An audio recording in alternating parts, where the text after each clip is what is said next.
Vivian, I read your note, and I'd be happy to help you find the book you're looking for. Thank you, Clive. But tracking it down will not be easy. Are you sure? Please. You have always granted me your wisdom and insight whenever I asked. It's only right that I return the favor. Or at least attempt to. You are too kind. Alas, what I ask of you is rather more trying than delivering the odd lecture. I spoke with Hippocrates to see if he had any inkling as to where another copy might be found, but... But perhaps it is best that you hear the details from him. If you say so. Forgive me, Clive, for asking this of you. But this book, it set me on the path to becoming who I am today. Its importance cannot be overstated.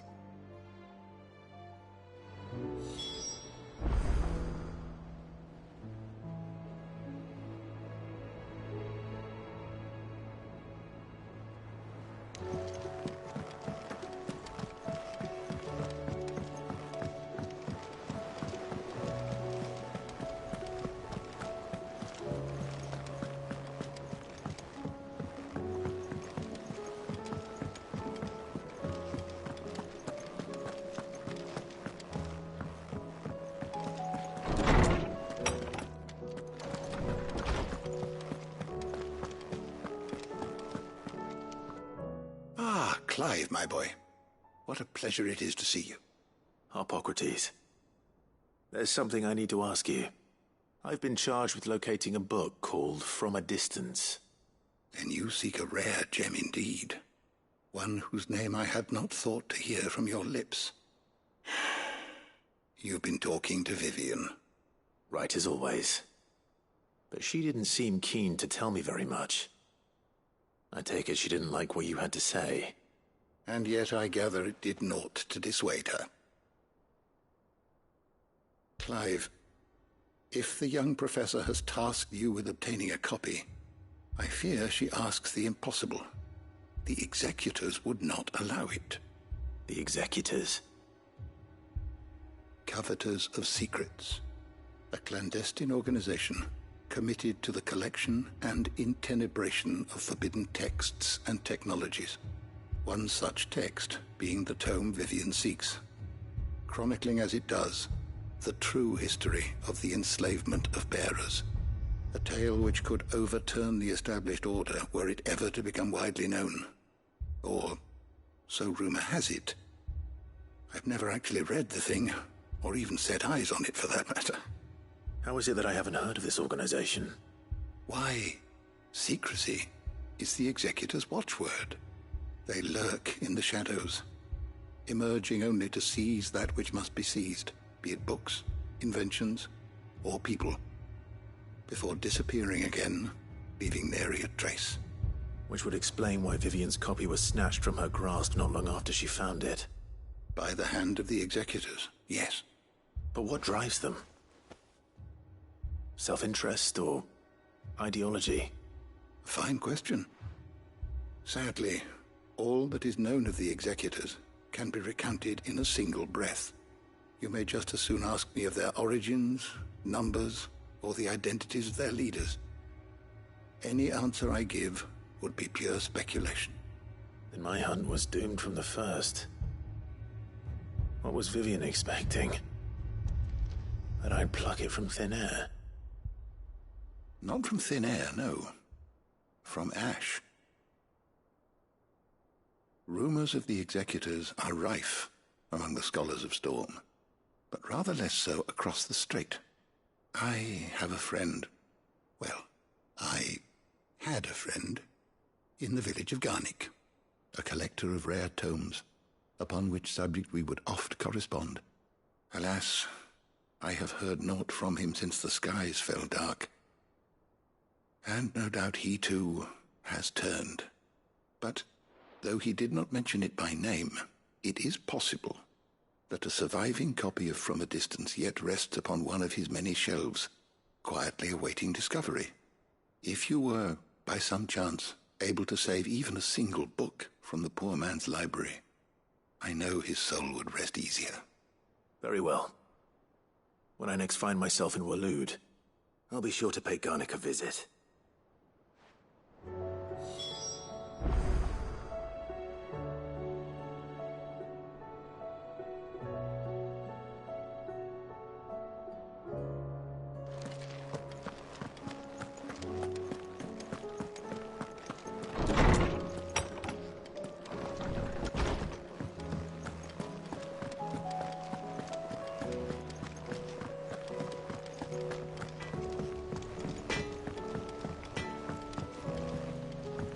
Say what you will.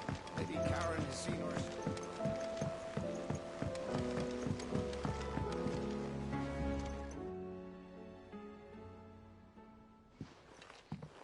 Pining for something, boy?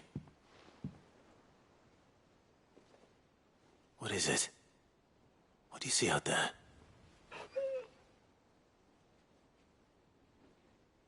I never did ask where you got that anklet of yours. From Sid, that's why. On the day he brought him home. That long ago? And you're only thinking to ask this now? Sid saw that the pup had a habit of gnawing on his leg, since you ask. Clap that there iron on him to keep him from doing it. What was wrong, boy? I'll take like as not. Must have been hard on the poor whelp losing his loving masters at such a young age. Doubly hard in being a frost wolf, torn away from his icons and all. Sid would always tell him, you want my iron gone, you find what it is you're looking for. I reckon what he was looking for was you. I'm sorry, Torgal. Sorry for making you wait so long. Let's get that thing off you.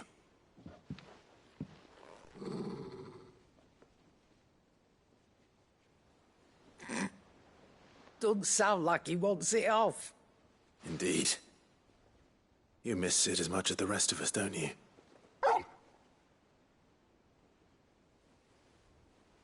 You want me to go with you somewhere?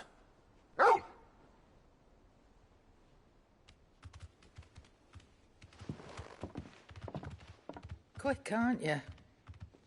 Glad you've been paying attention. Not nearly as much as you have, Lady Karen. Aye, good thing and all. It's not like Gav would have kept him in nuts and rubbed his belly these past 10 summers. Your kindness is appreciated. You've been a good friend to him. Only because he doesn't talk back like the rest of you. Go on now.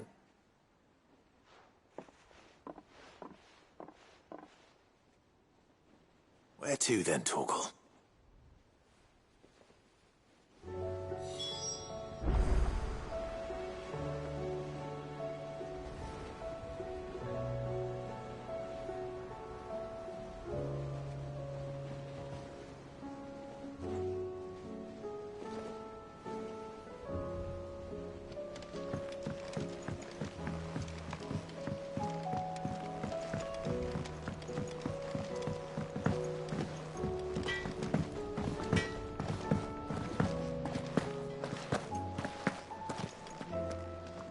All right, Torgal. Where are you taking me? I'm going to need a little bit more than that, boy. Do you have a better hint for me? Unless... you've already given me one. Back on the rear deck, you were looking west, toward Rosaria.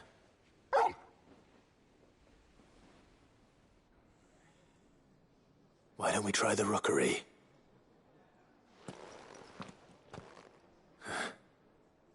I haven't been to the island in almost 20 years. To Port Isolde, then. Fingers crossed the old mooring is still there.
Mid, if you have a...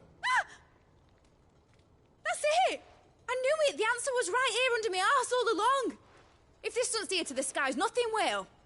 To the skies? You aren't trying to give the Enterprise wings, are you?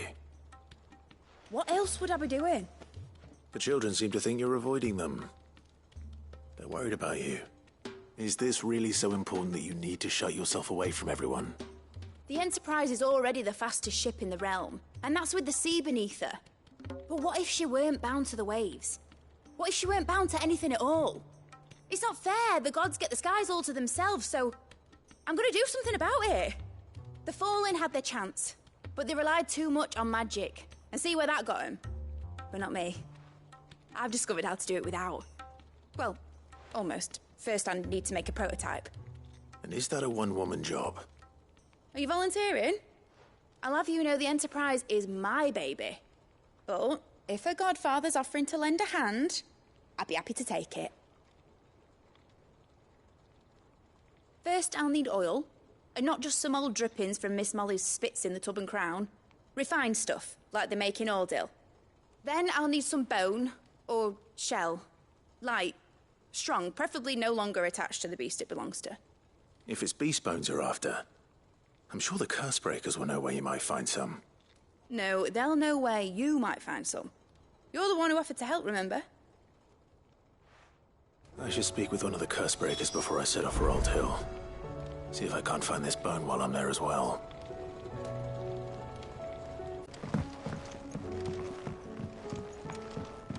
Has Midadol mentioned a new project?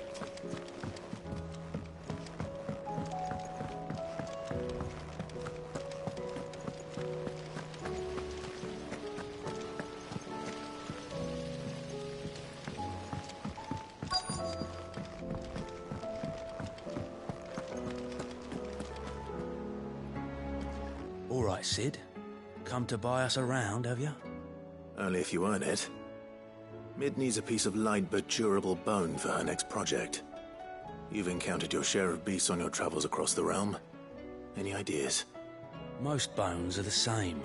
Whack 'em hard enough and they'll break. If it's durability you're looking for, shell will serve you better. You know what an adamantus is? I do. And I know to give them a wide berth. Will any old adamantus do? Well, with shells, the older the harder. There's a rumour of an ancient adamantus down in Karava, near Bidza, or what's left of the village anyway. But don't expect to make quick work of the bastard. There's a reason it's lived as long as it has. I'll keep that in mind. Thank you.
Well met, Sid.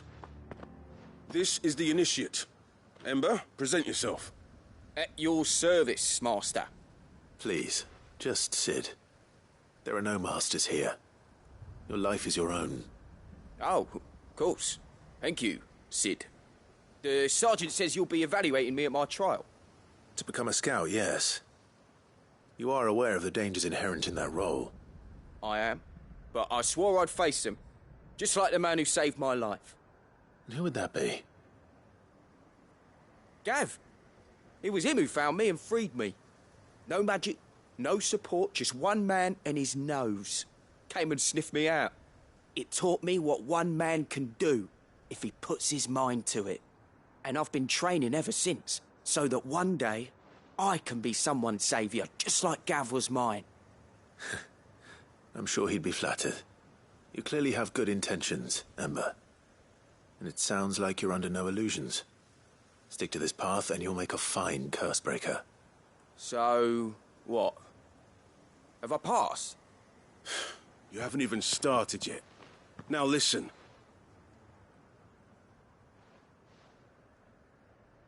Not far from here is an Imperial lookout, Eastwatch. The guards there record all their sightings in a logbook. You are to find it and bring it here. And bring it here, right. Anything else? No. Sneaking into a heavily guarded Imperial outpost and stealing the logbook would be quite sufficient. You'll need to assess the situation, determine a point of entry, create a distraction and effect an escape, all without being discovered and thrown into an Imperial oubliette.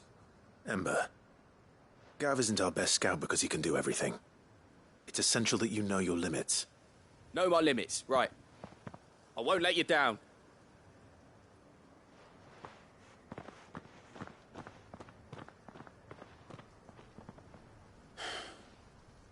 It shouldn't be as dangerous as I made out.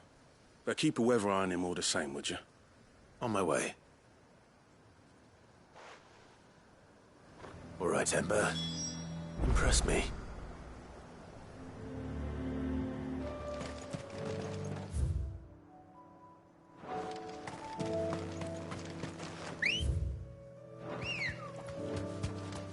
Good girl.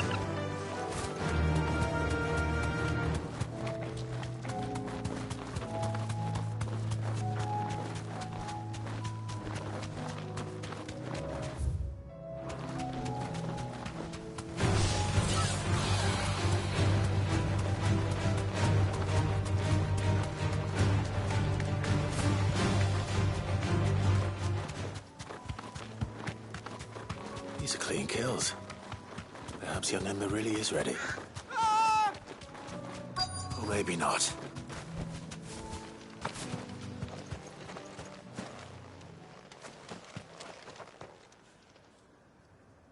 Damn it. Ember, draw your sword! I can't! Then run! If you want him, you'll have to go through me.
It's over.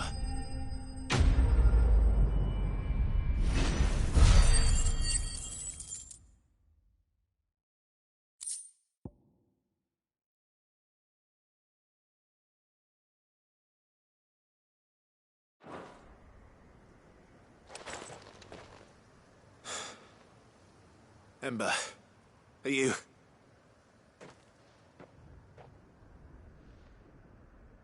Gone. Of course. Scouts really are a rare breed. Back to Northreach it is, then.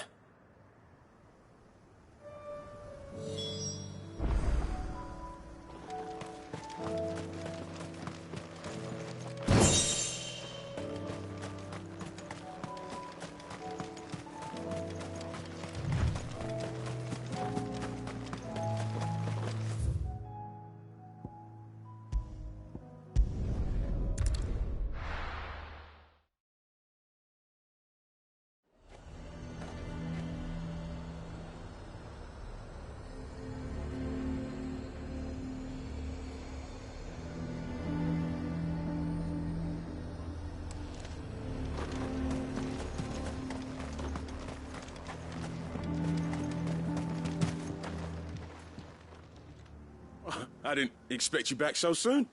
Where is Ember? How did he fare? I thought I'd find him with you. He must have fled.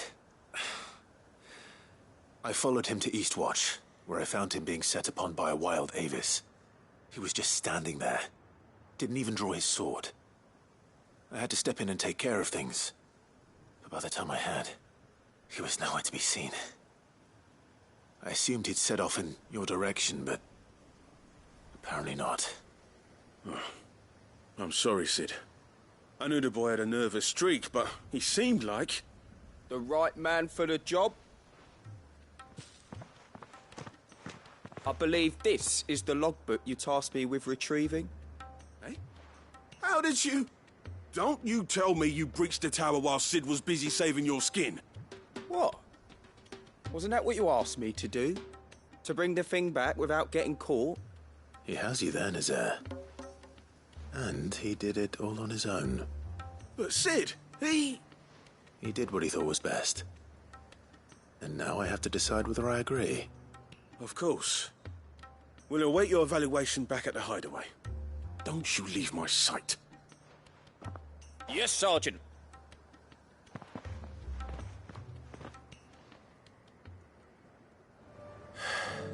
This won't be an easy decision.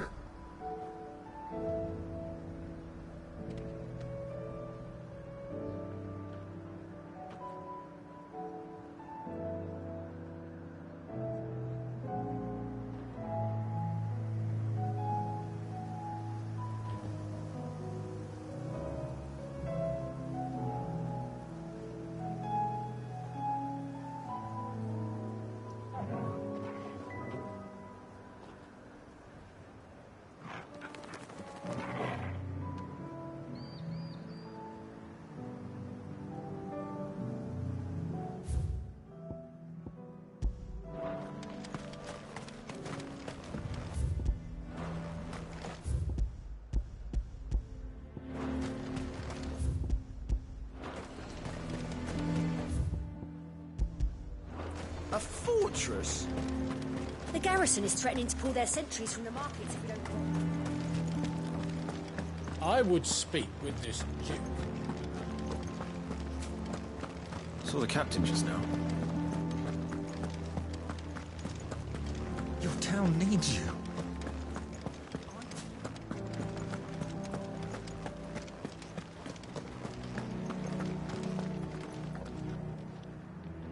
Do you have a moment, Clive? What is it? It's the Duke, unsurprisingly. His Eminence has assumed full control of the garrison and put every able-bodied man to work on the fortifications. The town was left all but unguarded, so Philippe was compelled to form a citizens' watch to fill the void. And though my dear boys have been characteristically willing to assist him in this, they want for bodies.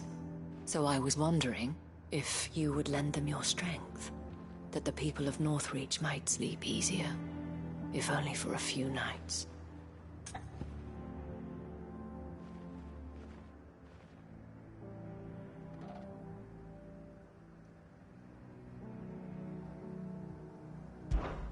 Of course. Whatever you need. Thank you, Clive. What would I do without you? Philippe told me he had men stationed at... Where can I find the mistress of this establishment? Here, my lady. To whom do I have the pleasure of speaking?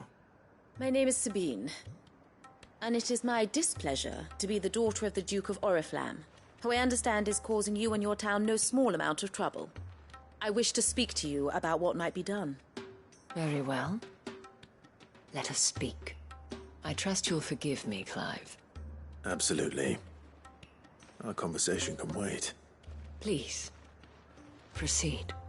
As you know, my father is a most overbearing and supercilious man, and I join you in objecting to his every action.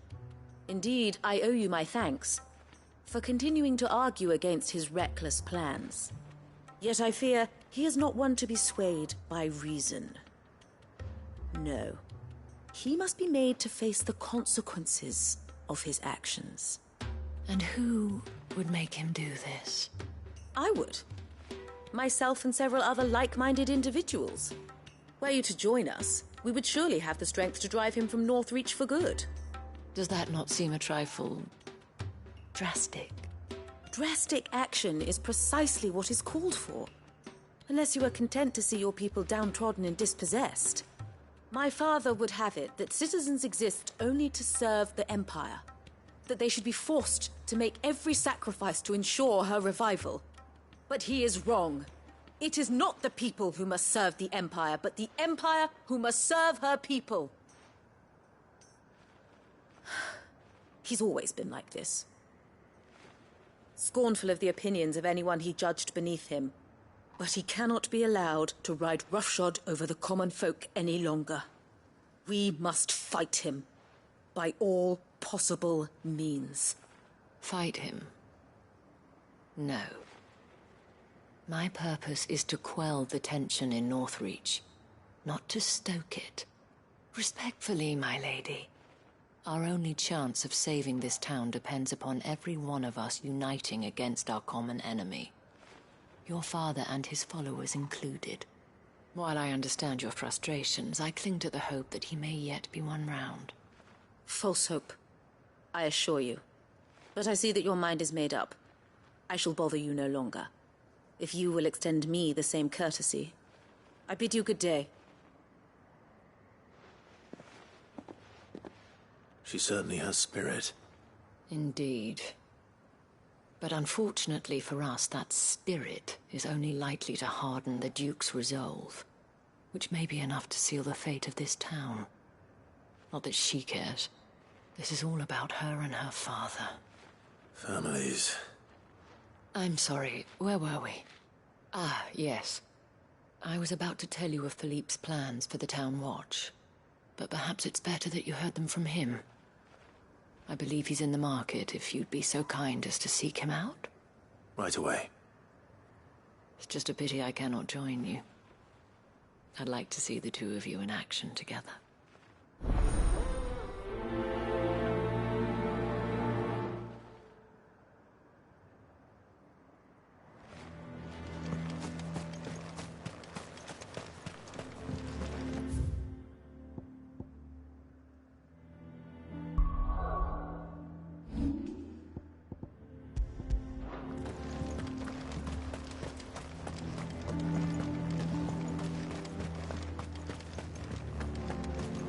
I mean, it'd be nice if we could all do whatever the hell we wanted and not end up. The town needs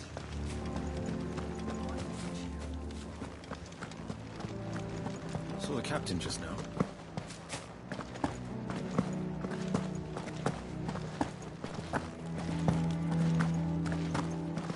What does the dame... You've heard then. The Duke plans to make... So you're content to abandon the... Please, I beseech you. If you are a true son of Northreach, you must fight to defend your home. That's exactly what I am doing, milady. Or trying to, at least. The land is crawling with fiends, and someone has to keep watch. Even when our true enemy is hiding in the garrison? Fine. You're not the only able-bodied man in Northreach. Thank you so much for your help.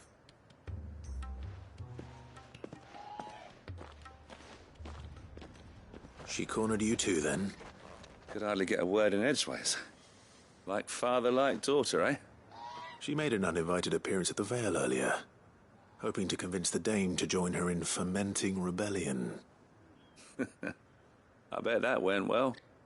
Her ladyship seems to have a way with people. Anyway, what brings you here? Our mutual friend thought you might welcome some help. Oh, she did she? Right as always. In fact, you're just the man. We've had some reports, you see. Sightings of, you know what. They're back. Seems that way. All over, too. We haven't been able to confirm anything yet, but if you're willing, you could go and see what's what. Right. Where should I look? You know Grieger's Weep? One of the sightings places them somewhere on its shores. I'm on my way. Thank you, Clive. I'll look into one of the other sightings. Let's rendezvous back here later.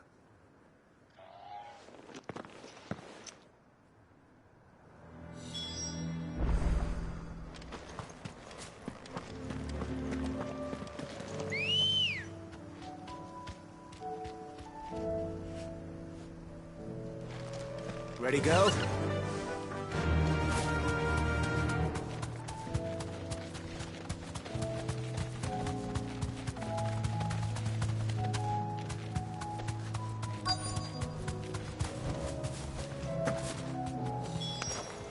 Damn it.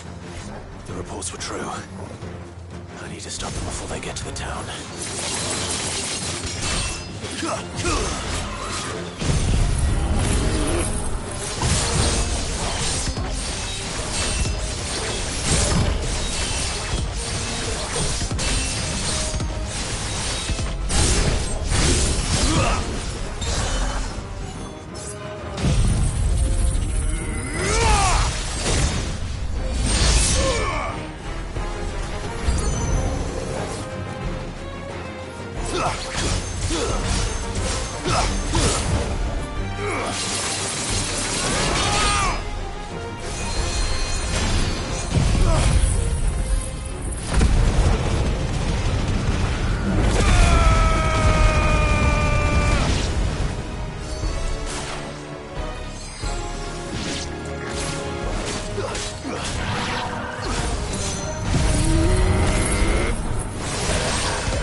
Call that a test, Ultima? Clive, it's me. Are you all right? I am. But it seems the reports were true. The thralls have returned. I dispatched the few that I found, though. Well, that's something, I suppose. But what were they doing south of town? They all came from the north last time. We might be able to fend off an attack from one side or the other, but from both? Do you have eyes in the north? Some. I should probably go and have a look, though, just to be sure.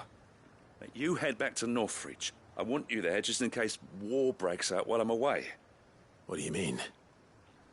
Her ladyship's been busy working her magic on the townspeople, stirring up ill feeling towards her father. But she'll have her marching on the barracks if we're not careful.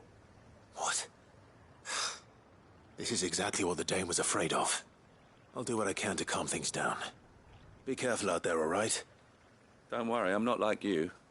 One sniff of those things and I'm running back to town screaming blue murder.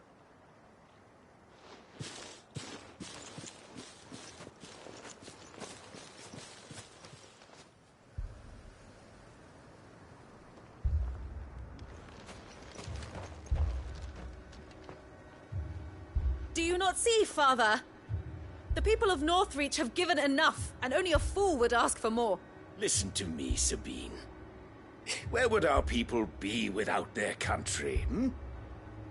The Empire is their sword and their shield. It is she that ensures they can live without fear. And now she teeters on the brink. Without their sword, how will the people fight? Without their shield, how will they protect their kin? Can the unarmed stand against the advancing hordes? No. But there is yet hope. A new shield, a new sword. A new empire.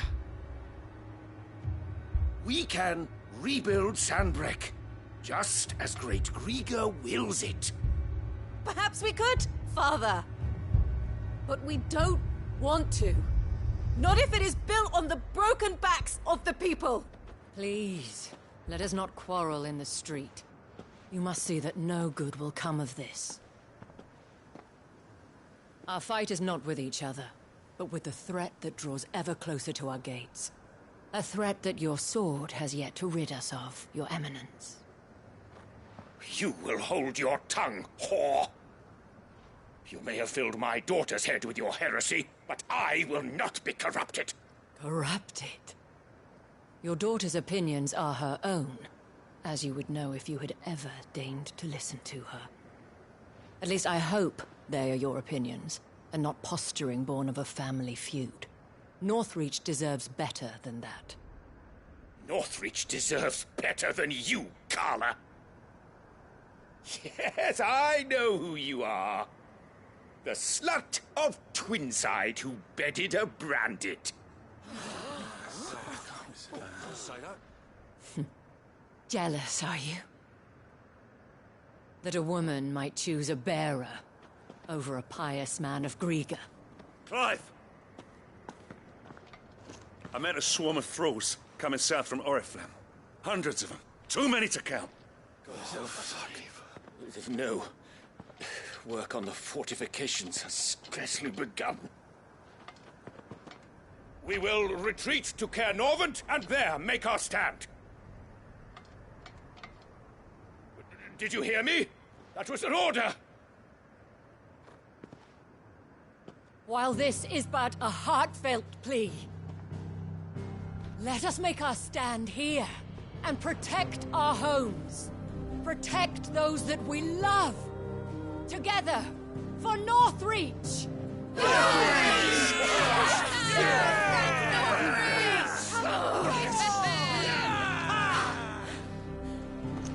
You heard the dame.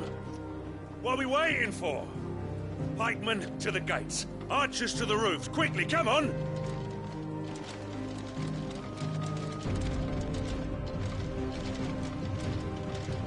But she is but a common... Whore, yes. And we'd follow her to the gates of hell.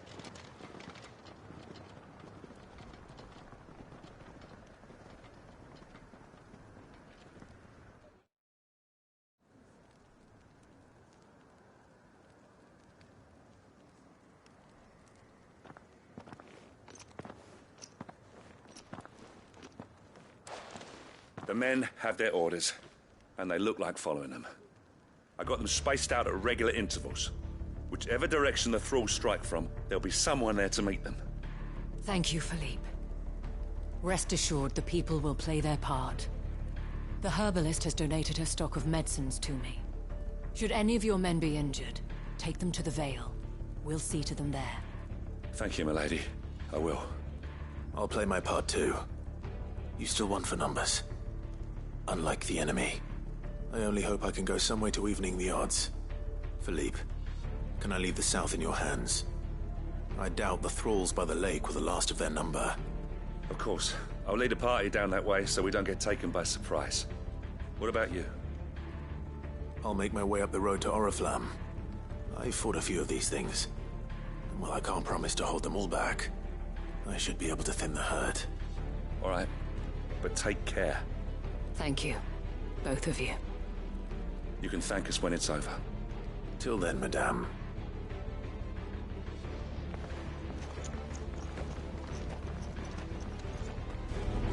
When the fighting begins...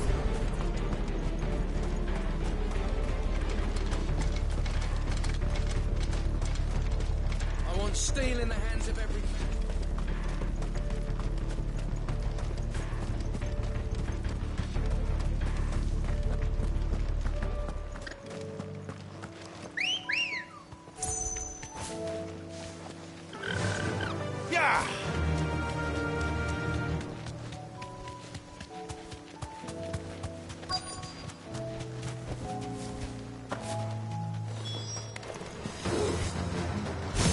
There are so many of them. Not for long.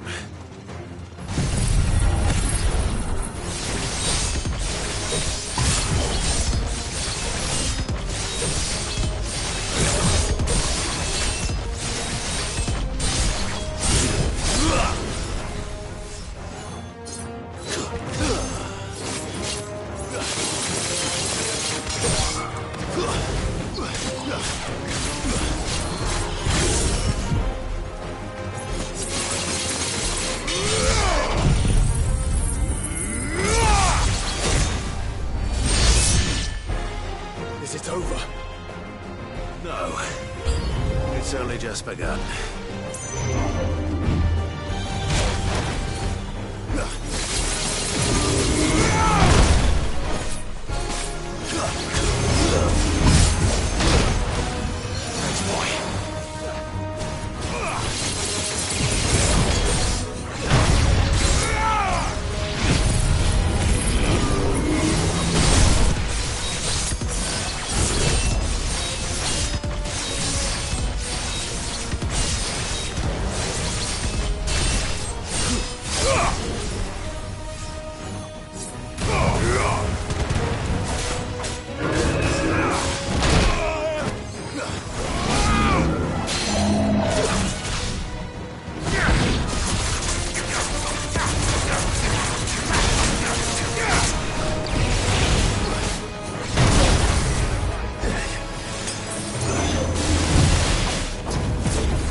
That looks to be the last of them.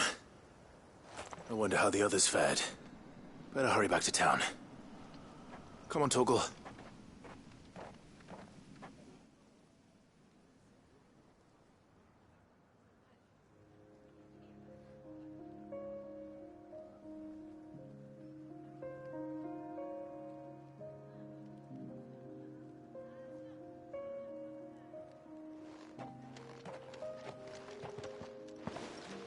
Clive, it's good to see you. And you. The road to Oriflamme is clear. How did you and your men fare? Well, we ended up fighting for our lives down by the lake. Took a few nicks, but nothing the girls of the Vale can't put right. Glad to hear it. Well, it seems we've survived. For the time being, at least. I thank you both for answering the call. You were right. And I was wrong. About everything. I had thought that the only way to unite the people was under the banner of Empire. That without a strong hand to guide them, they would drift apart. To be borne hither and yon by the eddying currents of fate. But you brought them together. Not by force, nor by the exercise of goddess-given authority, but by simply being one of them. By knowing what they feel, because you feel it yourself. Our purpose was ever the same, Your Eminence. You were merely distracted by a loftier vision of empire and glory, while our eyes beheld matters closer to home. You have the right of it again. As did you, Sabine. His radiance said it himself. Sanbreque is naught without her citizens. I forgot that, and I am sorry. I'm sorry too, Father. I should never have taken things so far. I only wanted you to understand how the people felt. How I felt. But my anger got the better of me. Do not blame yourself, my dear. This was my doing. I should have listened to you. To all of you. Your Eminence, your ladyship. I do not doubt that you came here with the best of intentions. But I believe the same could be said of us all. We all want safety, security, prosperity. Not just for Northreach, but for the entire realm. And we may yet achieve it. If only we work together. Will you join us in this? Yes. We shall. Thank you, Your Eminence. Now that that is settled, I must go and see to the wounded. The Vale's doors are always open to any soldier in need of relief. And today there are more than ever before.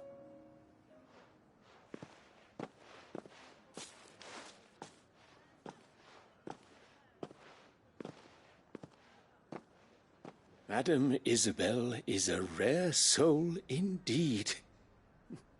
In these dark times, I see that it is not men like me who should lead the realm, but women like her. You're right. If only I'd listened to her when I had the chance. Forgive me for saying so, milady, but you still do. The dame said it herself.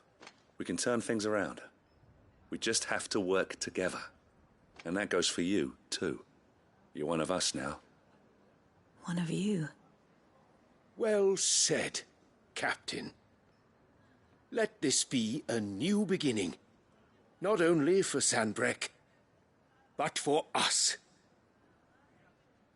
Well, since there's nothing more to be done here, I should see if Isabel needs any help moving the wounded.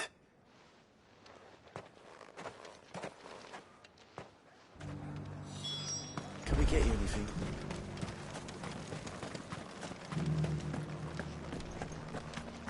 There's no need to worry any longer.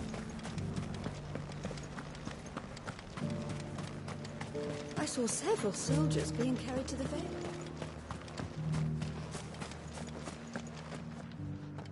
How goes the treatment of the wounded?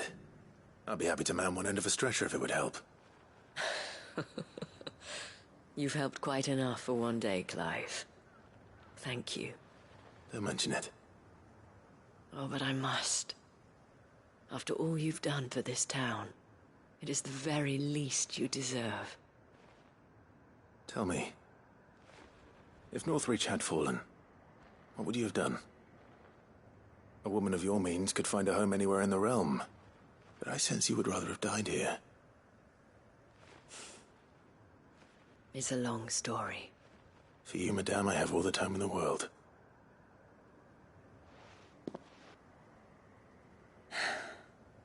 Very well. Long ago, I had a life in the Crystalline Dominion. I was Carla then, courtesan to the nobility. So sought after was I that it was only they who could afford my time.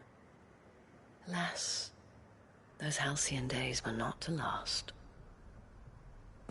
For naive as I was, I fell in love with a bearer. He was my master's guard, the gentlest man I have ever known. After they discovered us together, he was whipped bloody and forbidden from ever looking at me again. And so we fled. Not that we had anywhere to flee to. We wandered, aimless and starving, half dreading, half praying that the next day would be our last. Until we found ourselves here, in Northreach. It was the Vale that took us in, that fed us, clothed us, and healed our hurts. Those that could be healed, at least. My love was already too far gone. He passed away. He did. Not long after we arrived. But at least we were able to share a few moments of peace before the end. It was the greatest gift I have ever received. But the generosity of this town and her people did not end there. The men and women of the Vale supported me through my grief. Shared in it, though I was still a stranger to them. They treated me like a sister. And so I swore that I would always do the same. That I would return the kindness that Northreach showed me. That I would repay my debt to the Vale.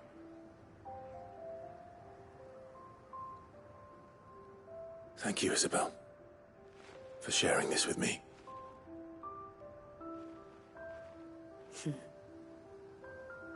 You're a lot like him, you know.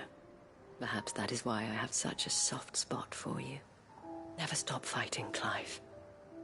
And I shan't either. I know that it will not be easy to keep Northreach together. But our efforts will be rewarded. Just look at us now. The people, the soldiers, even the Duke of Oriflamme and his daughter, all united in defense of this town that we have come to call our home. And what of you? Can we count on your support too? Always.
It's still here. After all these years. A lot smaller than I remember. And you're a lot bigger. You might have to swim, boy.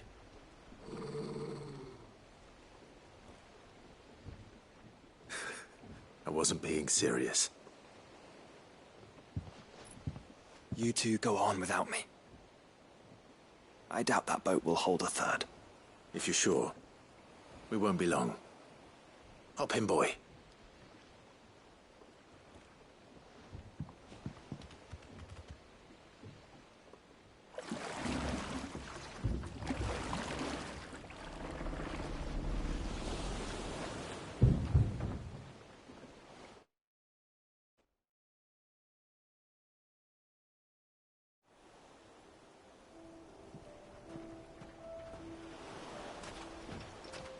This place hasn't changed at all. The rookery's right through those trees. Come on.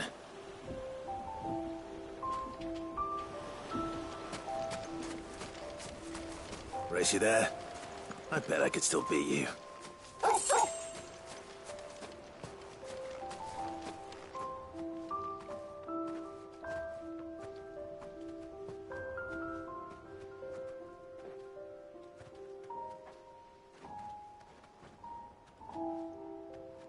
Here we are. This was our hideaway. Wasn't it, Torgal?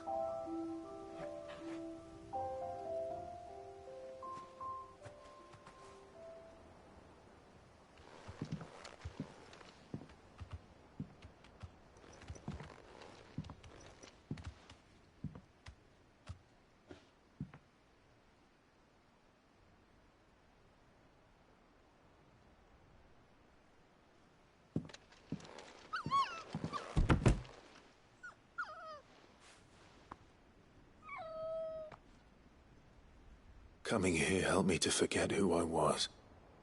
Or wasn't. Prince, shield. Son his mother could love. Had I been any one of those things?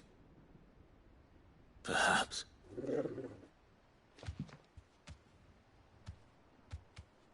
What is it, boy?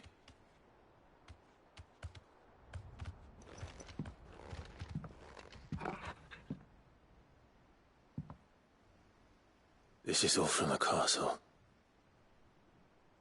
And Phoenix Gate. Did you bring these here?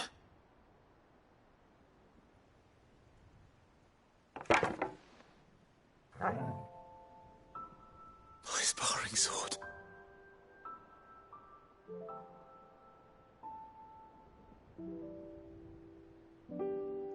Well, well.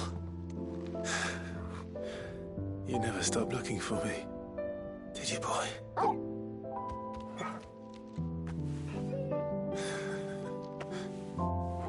Thank you, Torgal. For never giving up. For never forgetting.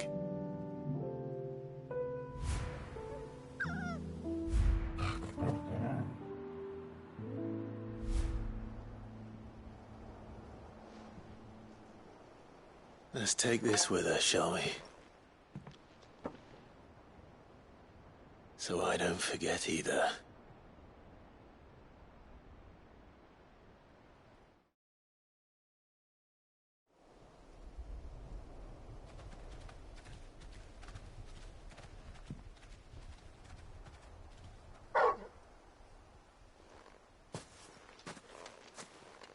That's not the way back to the boat, Torgal.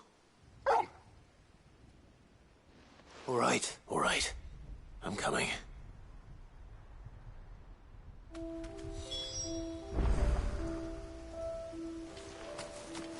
I think I know where we're going.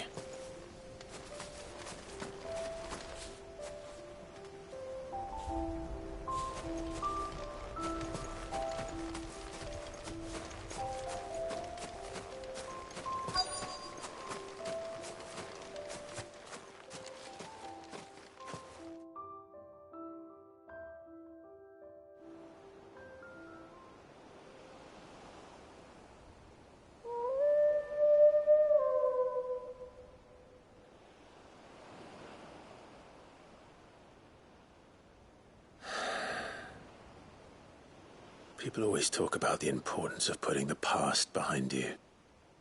But without it, we wouldn't be who we are today. And we certainly couldn't steer our way to a better tomorrow. Come on, Torgal. Let's go home.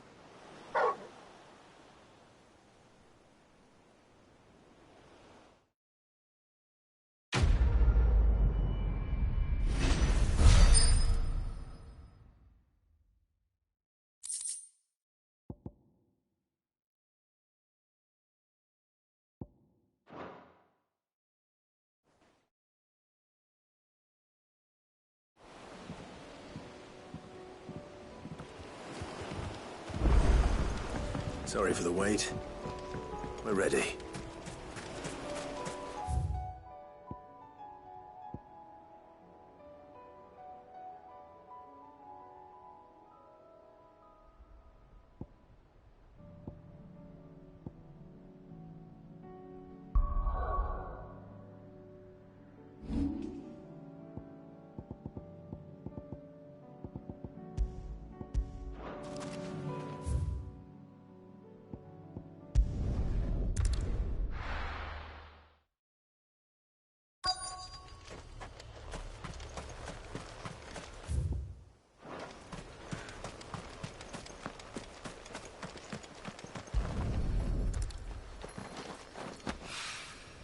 It's well.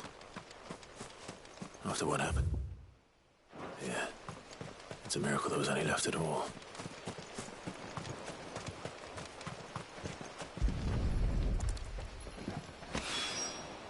This should be enough.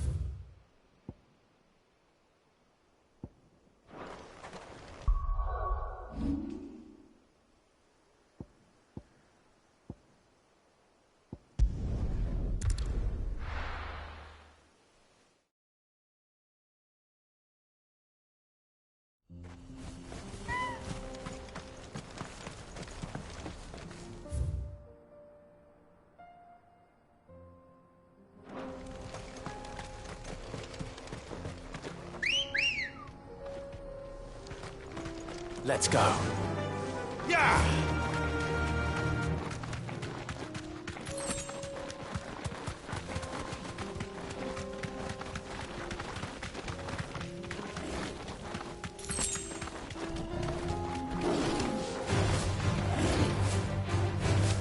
Here we are again. Carava. If you were a tortoise, Torgal, where do you hide?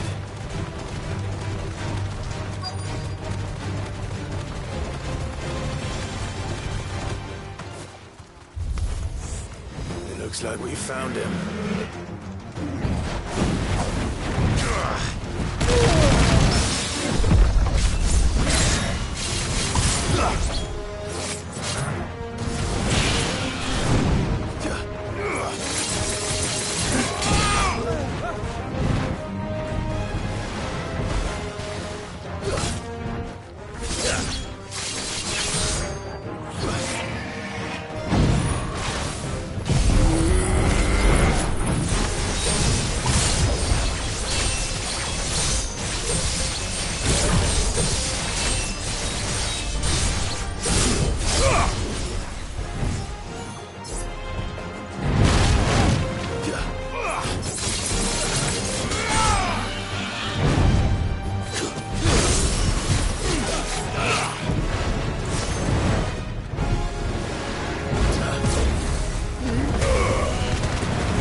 better get these materials to Mid so she can finish her prototype.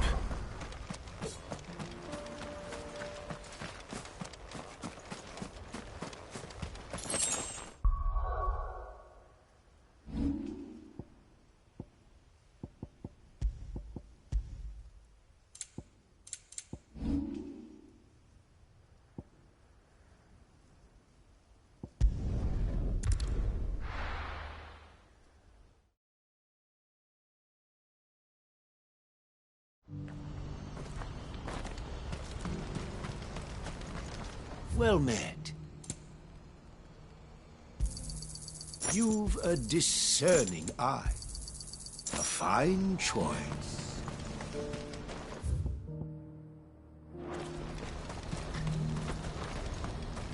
Do you see that too?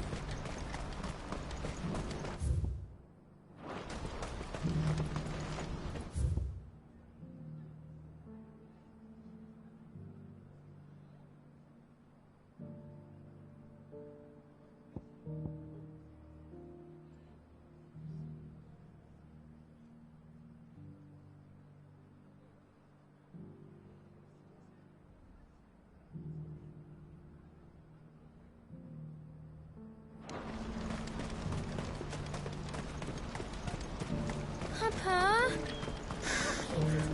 What is it? Oh, please. I'm scared.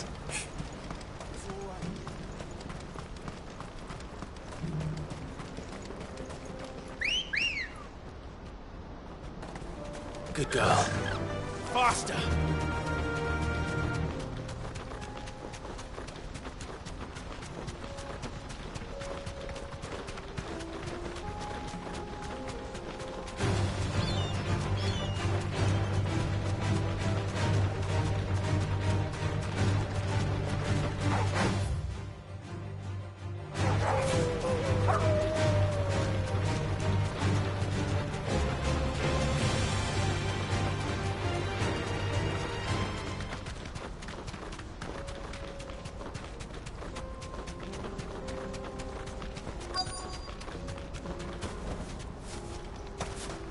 Can't be Rutherford, can it?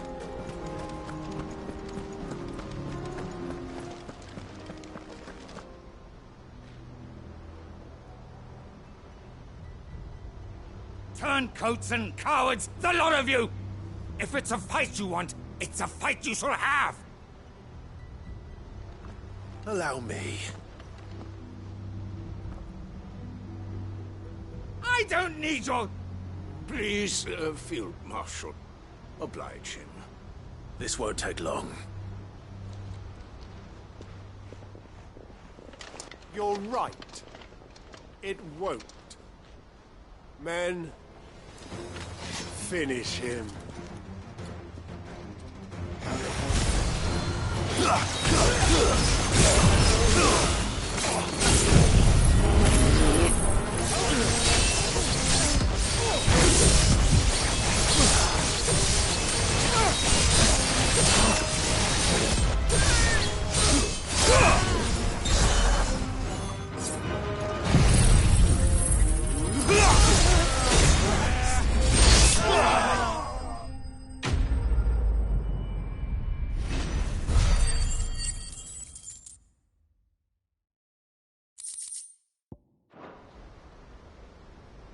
A little longer than I'd have liked.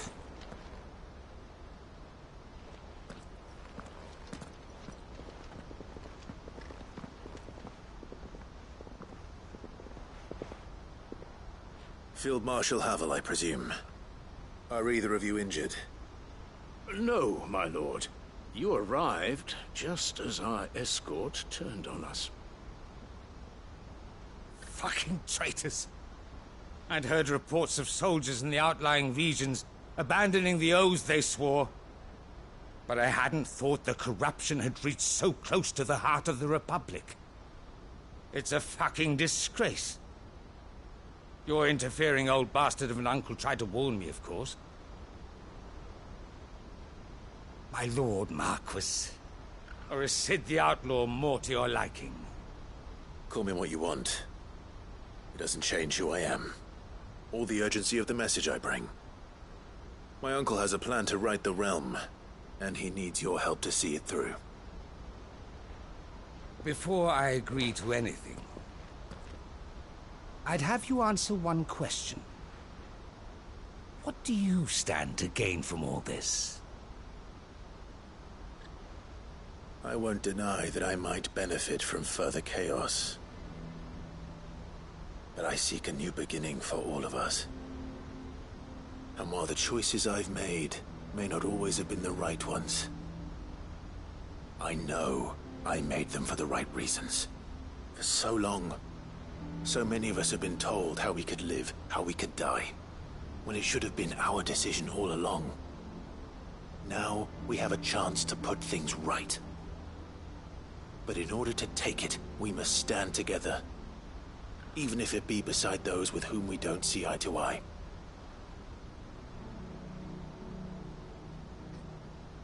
Certainly not the words I expected from an outlaw. But perhaps your uncle was right. You are no ordinary outlaw. I'll never hear the end of this. All right. I'll start by ordering my most trusted guard to bring the Dalmekian fringes under control. Next, I'll make contact with my counterparts in the Imperial Army and see if I can't convince them to try and restore order in their own territory. Thank you, Field Marshal. But they are not the only ones we will need to convince. What do you mean? I don't doubt that I can bully some sense into a few generals, but those they answer to require a different kind of persuasion. And when it comes to honeyed words, well, we will need an envoy. One who can court even the most stubborn of statesmen. You, perhaps? I'm flattered. But I'm no diplomat either. And I have other problems to attend to. What we need is a skilled arbitrator. And I may know just the person. Is that so? And would he happen to be an outlaw too? Of a different kind, perhaps. Well, beggars can't be choosers. I suppose we'll all have to find a little of the outlaw in ourselves if we're to make it through this. Very well. Send your man to me right away. I shall.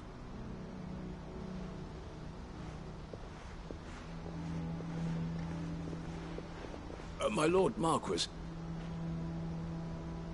Your Lord Uncle bade me escort the Field Marshal to his manor in Port Isolde. And I will see that my associate joins you there. Very good, my lord.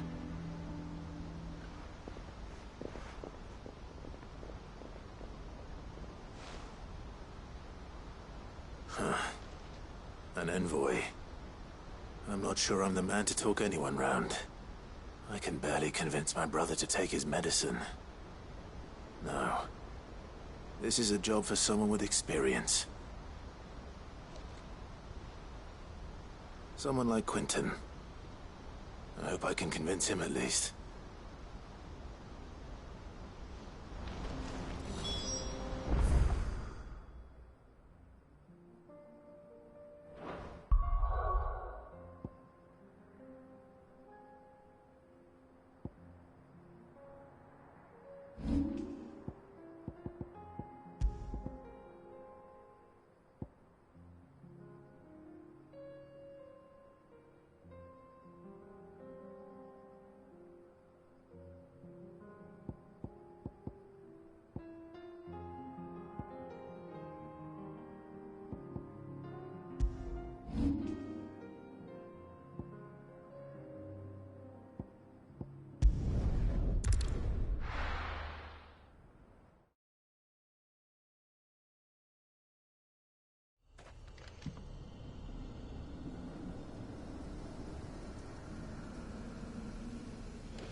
Quentin, I have a proposal for you. Do you now? Something tells me you'll be asking more of me than a cask of Gotand gold. Go on then. Propose.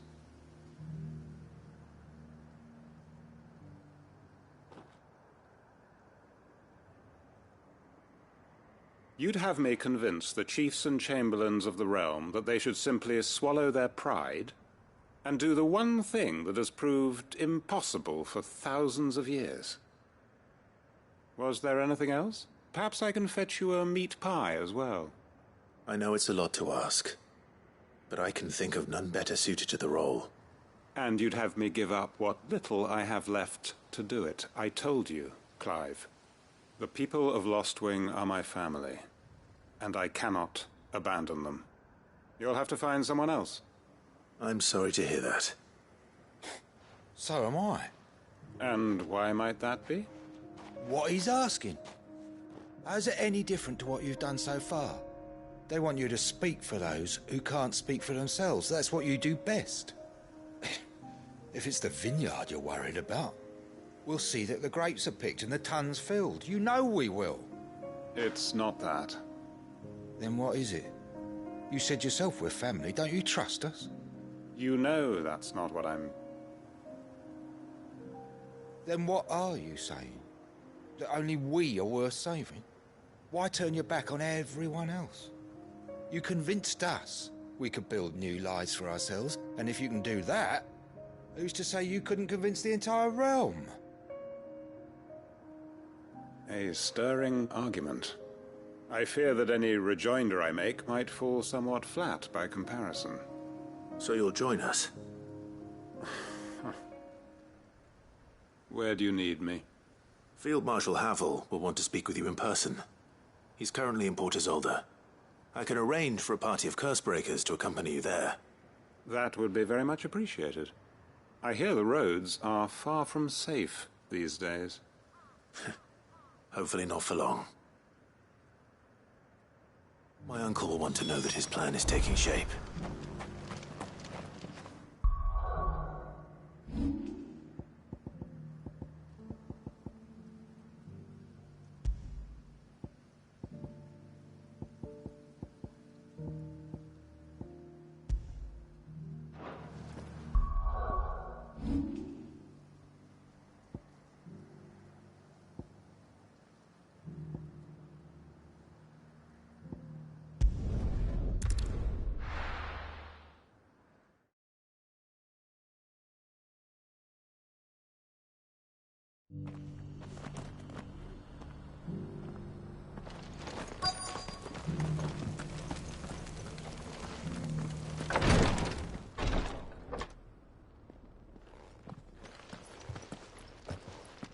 Your Grace, my lord, I trust your journey was not overly onerous.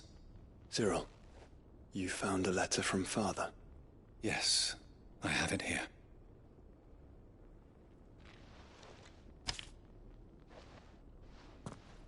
If you would do us the honor, my lord.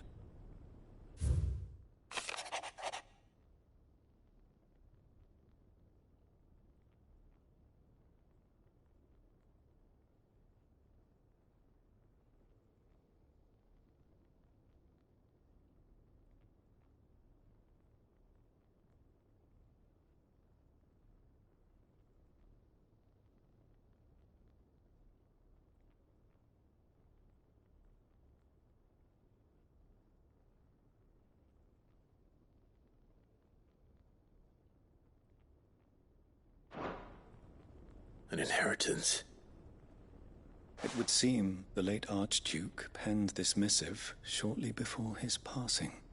The day before we left for Phoenix Gate. What are these plans he spoke of? His plans for the duchy, Your Grace. Your father entrusted them to my predecessor, the former bearer of the Burning Quill, who entrusted them in turn to me. The complete emancipation of bearers is their stated aim. But your father's dream did not end there. His Grace also spoke of building hospices to care for those stricken by the curse. and the founding of a new university to further the development of non-magical technologies. With the blight spreading ever more widely across the Twins, Archduke Elwyn saw this as the only means of securing Rosaria's survival. He wished to see men and bearers treated as equals. To see centuries of common wisdom overturned. Small wonder he did not think it achievable within his lifetime. But he thought it achievable nonetheless. Had he not, he would never have written this message. Nor would he have entrusted his vision to his most faithful aides. Those who would have stood with you, shielded you from the machinations of the less benevolent personages at court. It's a pity only they are still with us. 'Tis true that those most loyal to your father were the first to suffer the Duchess's wrath. But one at least remains, and she has come bearing gifts. What do you mean? Mayhap it is better that she explain, my lord.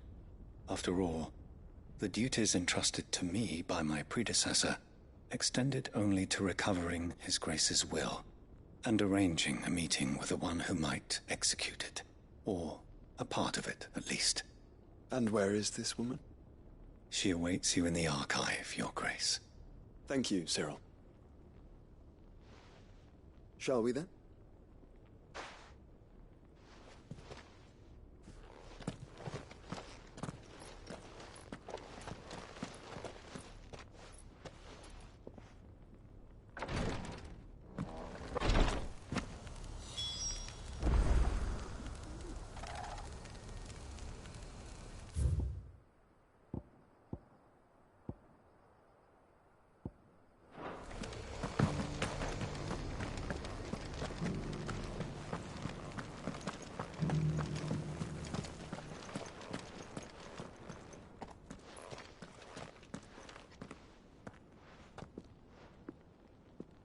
My lord, Your Grace. I hardly recognize you. I am Goditha, retainer of House Rosfield, loyal servant to the Phoenix and his shields. Your father, the Archduke Elwyn, entrusted me with the delivery of a gift. I only hope you can forgive my tardiness in bringing it to you. Lift up your head, Lady Goditha. You have our gratitude for your service to our house and to our father. I merely did my duty, as any proud Rosarian would. My lady, perhaps you could explain a little more? What exactly is the gift you bring? As I'm sure you know, it has long been the custom for the children of House Rosfield to be presented with certain keepsakes upon their coming of age. Indeed it has. Our father often spoke of the day when our turn would come. And had he lived to see it, he would have presented you with the treasures I bear. Matching armbands for you both. Alas, he did not live. Indeed, he was taken from us even before they could be completed. He had intended to claim the Heartstone with which each armband was to be finished himself, but it was not to be. And his gifts remain incomplete. I see. It saddens me to bring them before you, as they are. It was your father's wish that you be presented with the finished articles, not these, works in progress. But with his grace long since gone, and the stone left unclaimed, I had little choice. You are grown men now, and his house is yours. And while I would not presume to insist upon your claiming the Heartstone in his stead, I know that nothing would have pleased him more than for you to do so. Thank you, Lady Goditha. What say you, Clive? What else? Of course, my lady. May our father's will be done. Oh, I am much obliged. Do you know where we might find this Heartstone, my lady? I do. Though it may be a matter of a good deal more than simply happening upon it. It is found in the bellies of elder griffins, you see. We do at least know where to find one. A certain specimen has made its nest in Titan's Wake, not far from here. A certain specimen? You are most perceptive, Your Grace. In answer to your unspoken question, yes. In fact, this is the very same beast your father meant to slay. I have been tracking its movements since you were but a boy. Were you to slay it in his stead, as men of House Rosfield, it would surely make your father proud. What say you, Joshua? What else?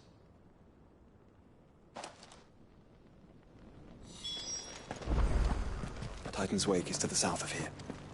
But we must not be hasty. The good lady has been disappointed once already.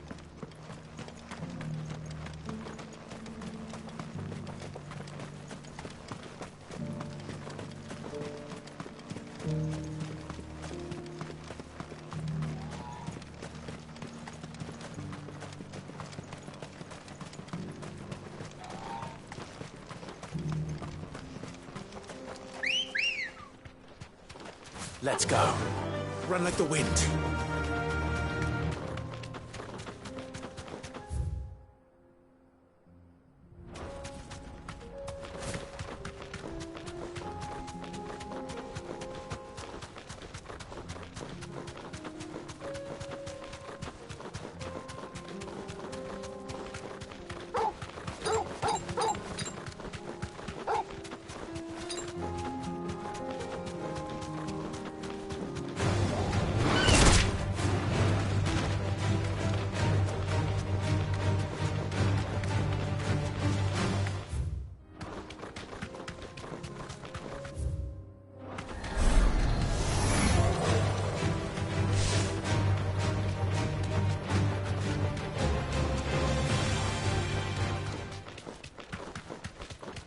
Eyes peeled, Joshua.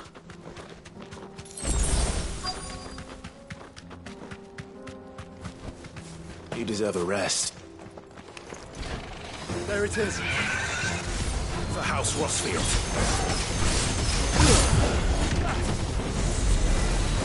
Let's try.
well.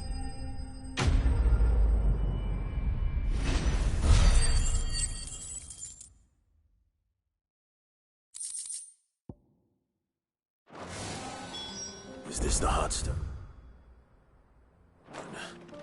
I expect Lady Goditha will know.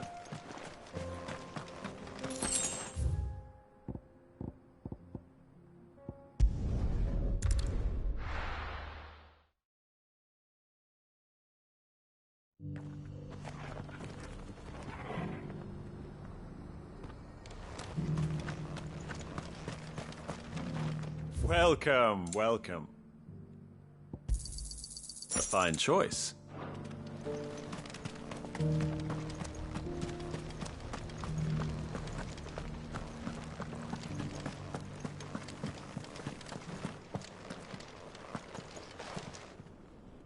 Oh, thank the Founder you were safe. The Griffin is slain then? And the Heartstone claimed.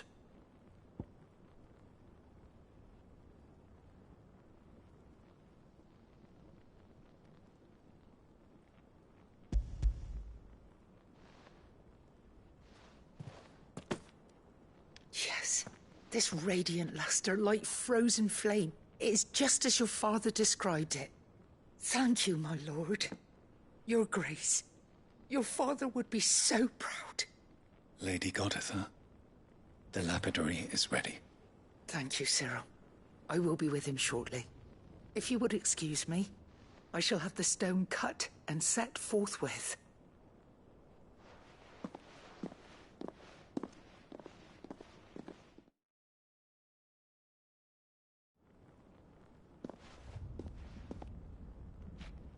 The armbands are complete. Pray, take them.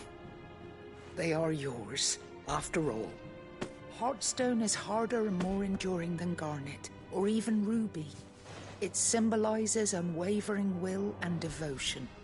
And the graven vines encircling the stone represent the unbreakable bonds between you. It's a message. Father knew we had enemies both inside and outside the duchy. Enemies who would thwart his vision. Only with unwavering devotion would it ever be realized. And only if we stood together, as Phoenix and Shield, as brothers in arms. Only then might those enemies be overcome. Indeed. His Grace knew the enormity of the task he would entrust to you, his heirs. But this was more than just a message. It was a promise. That he would always be with you. Thank you, Lady Goditha, for remaining the steadfast custodian of our father's will. Forgive me, my lady, but there is something I don't quite understand. The Undying told me that after Father died, Mother claimed all of the ducal treasures for her own. Even if the armbands were incomplete, she would surely not have overlooked them. So, how were you able to keep them from her? Because I was the keeper of the vault. Though I was but a lowly servant, your father spoke to me of his intentions for the bands, of the deep love he had for both of you, and his hopes for your future. In the days before the disaster at Phoenix Gate, I discovered that the Duchess had ordered her jewelry be sent away from the castle. It was then that I knew she meant to betray us. I tried to warn your father, but it was too late. When word of the fire reached Rosalith, I knew my time was short. So I took up the armbands and I fled into the night. And thank the Founder you did. Yet my duty to your father was incomplete. Not knowing what else to do, I followed the Griffin, thinking I might claim the Heartstone on its passing. And so my pursuit continued, until Lord Cyril appeared before me. He informed me that His Grace's will had been recovered, and that his sons were alive and well. Lady Goditha, on behalf of my father and all the people of Rosaria, I thank you for your loyal service. As do I. Thank you, my lord. Your Grace, for coming back to us, for giving my service meaning.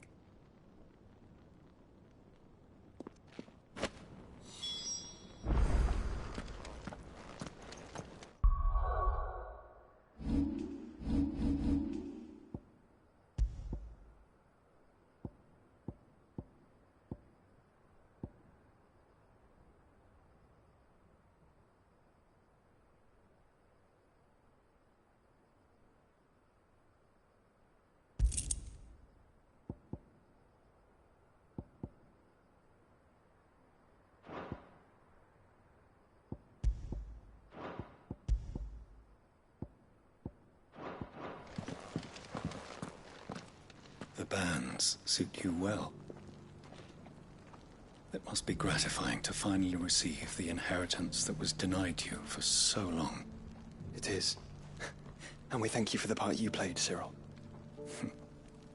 If you would permit me to play my part a little longer, might I suggest that you make your way to your father's memorial atop Hawk's Cry Cliff? Let him see that you have received his blessing, and that his vision lives on in you.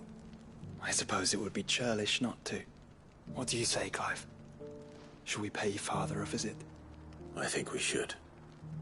I was hoping to be able to offer him my thanks before we left for Origin. Your father's helm is enshrined there.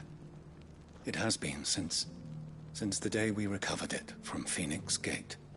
I prithee claim it, for it too is a part of your inheritance, and I do not doubt that your father would prefer it in your hands than perched upon some lonely rock. Thank you, Cyril.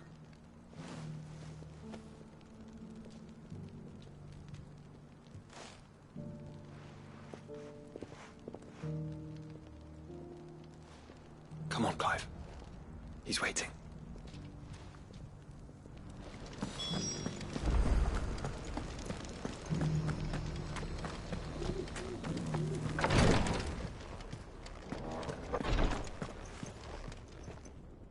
Lord Marquis, if you have a moment. What is it, Cyril? One of our brethren lately journeyed across the strait in order to pursue a new avenue of inquiry in our ongoing investigation. He sent an owl some while ago, but we have heard naught from him since. Was he surveying another fallen ruin? No.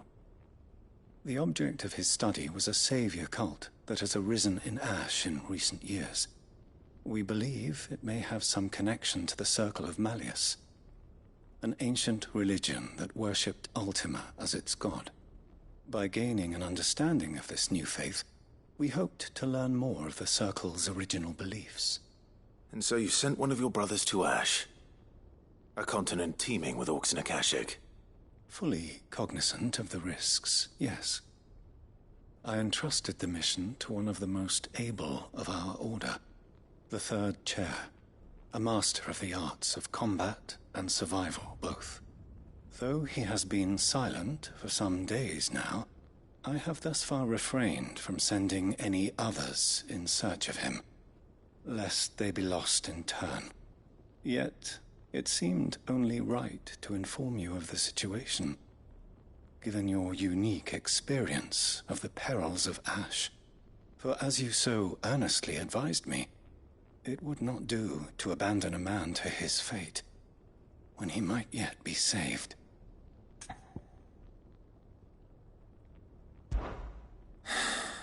It would not. But Ash is a big place. Can you be any more specific? Perhaps. The last owl I received from him mentioned a village where he had heard the cult were wont to assemble. Mickleburg was its name. It lies in the southern reaches of Waloed. If aught ill befell him, I expect it did so there. Right. I'll see what I can do. You are much too kind, my lord. Go then, with my hopes, and may the Firebird's flame ever burn in your heart.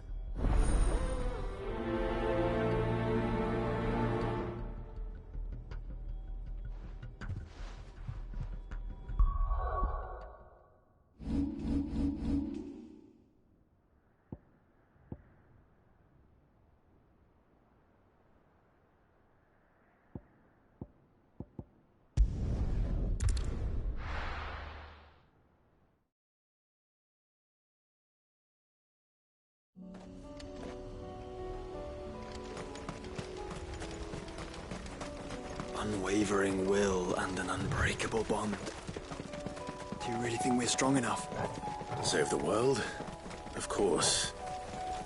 To have overcome Father's political enemies? Of that I'm less certain.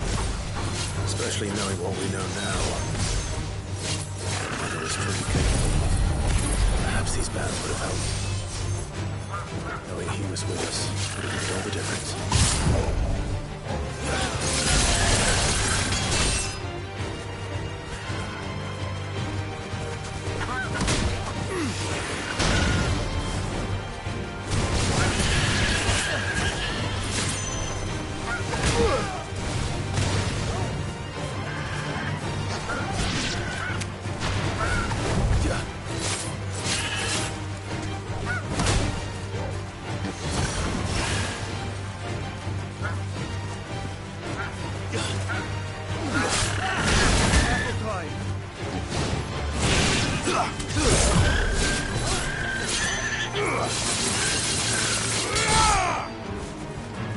That's better.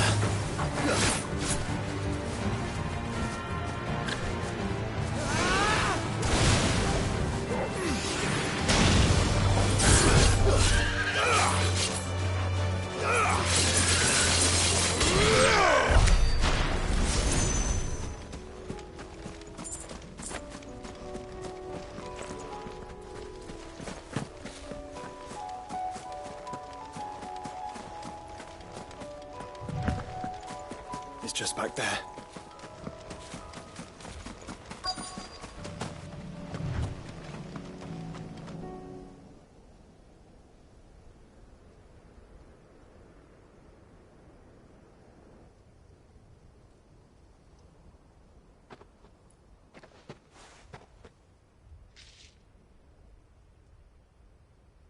Father always fought for what he believed was right. It wasn't until that night at Phoenix Gate that I realized I had never fought for anything. I always had someone else to do the fighting for me.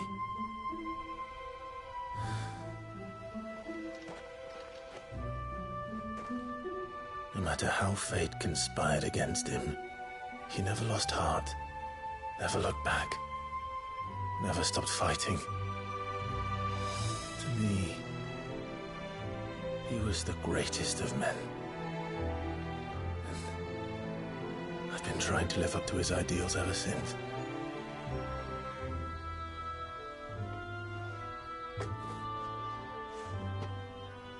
We all have, Clive. We all have. And we'll keep trying. Because that's what he would have wanted. What he would have done himself. Even if it meant standing against the very gods in the heavens. I shall be borrowing this, Father, if I may. That you might watch over us as we follow in your footsteps.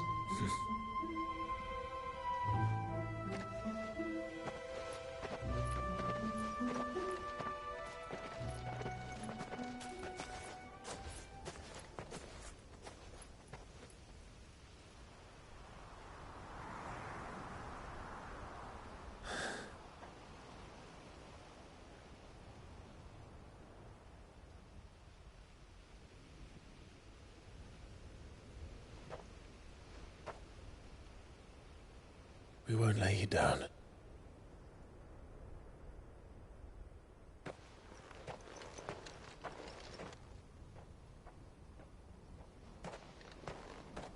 Onward then. Onward. To the end. And to a new beginning.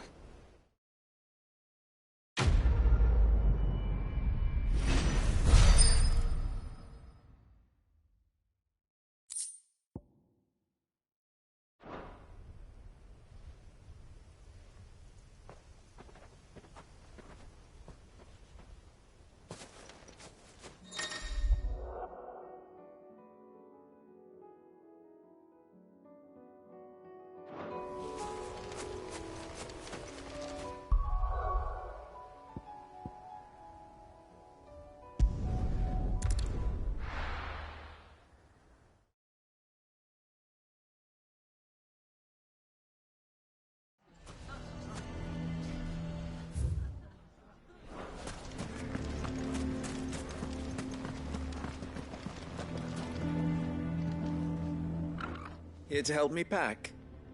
Thanks, but I'll be traveling light. I'm almost finished already, in fact. You're really going to go through with this, then? I am. But before I go, there is one small issue I'd like your assistance with. Well, two, in fact. If it's within my power to help you, I will. It's the children. I refuse to let them share in my disgrace. And if I leave them here, they surely will. Our friendship would see them ostracized forever. But I can't take them with me either. I can think of only one place where they are certain to be safe and provided for and loved. The hideaway. Of course. The children would be more than welcome. Thank you, Clive. I will not forget this. Lubor, are you still here? What is it, Ferda? You look pale. There's been a flood in the Velcroy, a damn big one. The League of Outlaws encampment was completely submerged in ether. What? Every last one of the bastards has turned. And they're headed this way. Bandits are one thing, but Akashic bandits are quite another. The town guard won't stand a chance against them. We need to evacuate. There's no time to lose. Ferda, gather the men. The Akashic may strike at any moment. We must make ready to cover the townspeople's escape. Well, what are you waiting for? Yes, my lord. Clive, change of plan. The children stay with me for now. I need you to find Conrad and Natalie. Tell them to prepare for a full and immediate evacuation. Understood. I'll do what I can to convince everyone else. Wish me luck.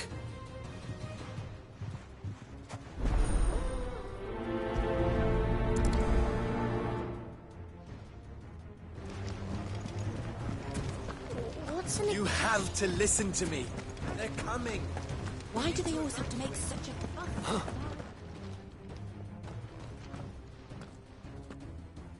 Ah, it's you. What do you want, Lord Underhill? To pass on an important message. There's been an ether flood out in the Velcroy. The camp where the so-called League of Outlaws were gathering has been swallowed. They're no longer just bandits. They're Akashic now, and they could be here at any moment. You need to begin preparing for a full-scale evacuation right away. Oh, do we? And who was it who gave you this disturbing news, might I ask? Lubor, perhaps? The man spreading the same poison out in the square as we speak. You may believe his lies, my lord, but we know better. But why would he lie about something like this? Some twisted attempt at revenge, perhaps. If he had not been unmasked, he may well have been elected our leader. A great honor for one of his kind.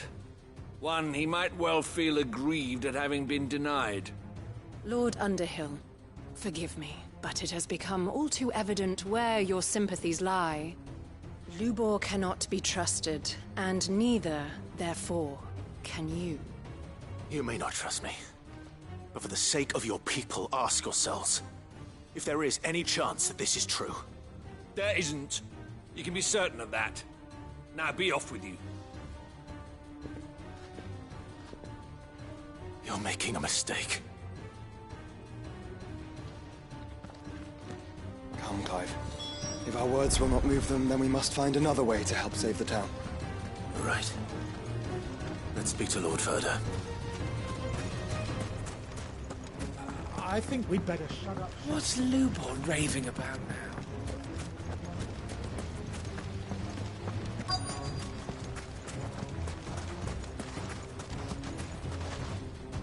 Lord Ferda. Sid, what's wrong? I went to warn Conrad and Natalie about the Akashic, but they wouldn't listen. They've convinced themselves that nothing Lubor says can be trusted. The bloody fools. Which means the town guard can't be counted on for support. But I can. If there's anything I can do to help you defend Dalamil, you only have to ask. I appreciate it. Sid! Ferda! I've been looking for you everywhere. Victor, I thought you'd left. I couldn't abandon a friend in need.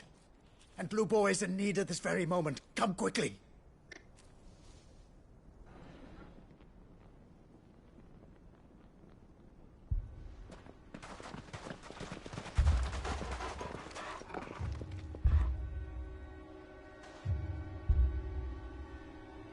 You have to believe me! The Akashic are coming! They don't eat, they don't sleep, they don't tire, and they don't care who they kill. They're unlike anything that's come before. There won't be no parley, no mercy granted! We may have saved the town once, but this is different. I do not ask that you forgive me, but please believe me. If you do not run, you will die. You will all fucking die!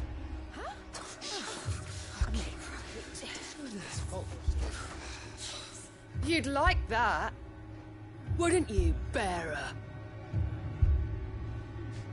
Yeah, with us out of the way, your kind will be free to claim Dalamil for yourselves.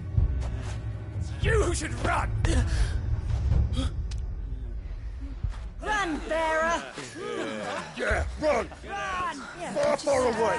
Run! Just go on! Yeah. Yeah. Yes! Go. Come on, then. Go on! Just go.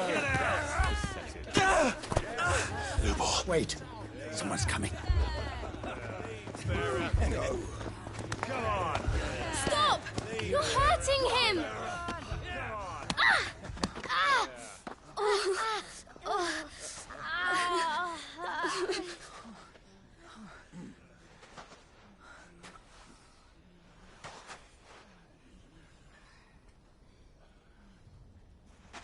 What did Lubor ever do to you?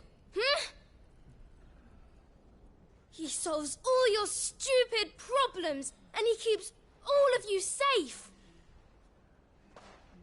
You know there's nothing he wouldn't do for this town. Who was it who made that cleaver you use every day, Conrad? And what about your counting table, Natalie? Who fixed that? Whose men make sure the streets are clean so all your boots don't get dirty? Who spends all day, every day making sure things run smoothly round here? And none of you ever say thank you. Ever. But did Lubor ever complain? Well, does he ever stop smiling? He keeps this whole place going. And you act like he doesn't even exist.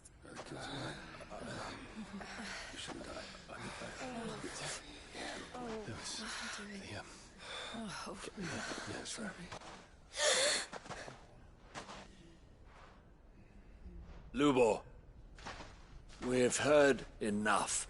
Wait! We will not run. The town guard will not abandon the very place it is sworn to protect.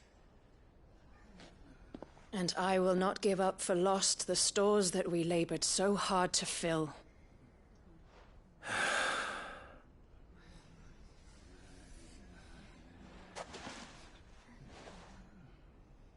So tell us, how do you propose we deal with these Akashic of yours?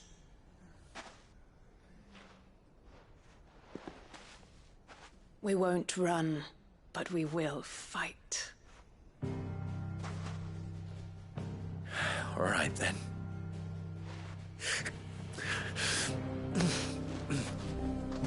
Fine.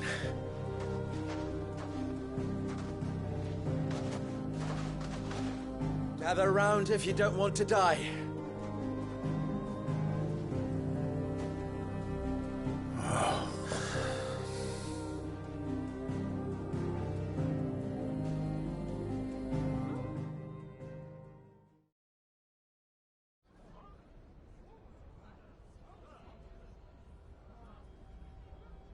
Allow me to explain the situation.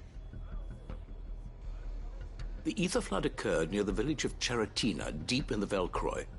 The place had been abandoned for years, until the League of Outlaws decided to make it their base of operations. Now they're all turned, and if the scouts' reports are correct, heading in this direction.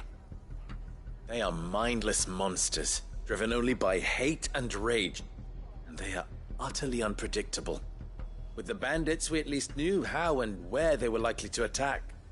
When these creatures come, Dalamil will have the bitterest fight it has ever faced on its hands. The town guard will muster at the north gate. The rest of us will take the south. Both forces will provide men to serve as scouts and messengers, ready to spread word of the size and nature of the Akashic Force as soon as it is spotted. And as soon as it has been, we will converge on its position and see that it is driven back from Dalamil at all costs. Conrad, can I count on the support of the town guard? Always. I leave the selection and coordination of the messengers in your hands, Victor. And the command of our men in yours, Ferda. If you would both be so kind. Consider it done. As you wish. Natalie, I would ask that you and your people have the townsfolk barricade themselves inside the bathhouse. And tell the merchant not to waste time securing anything beside the essentials. Preserving life is our one and only concern. As long as we survive, it doesn't matter what trinkets we might lose. Our riches can be regained. And if anyone doubts that, let it be known that the Briar's Kiss stands ready to cover any losses. Very well. I shall tell them. Where do I fit into this plan?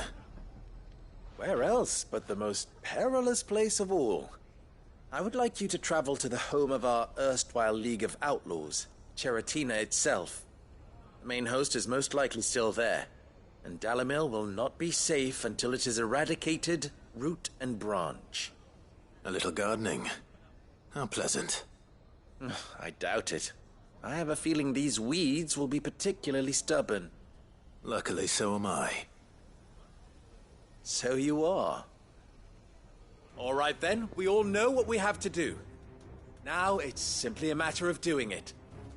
For Dalamil.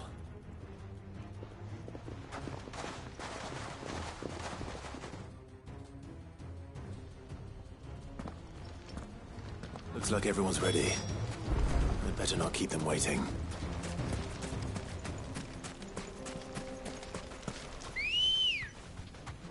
Come on. Faster! Any man sighting an Akashic is to raise the alarm.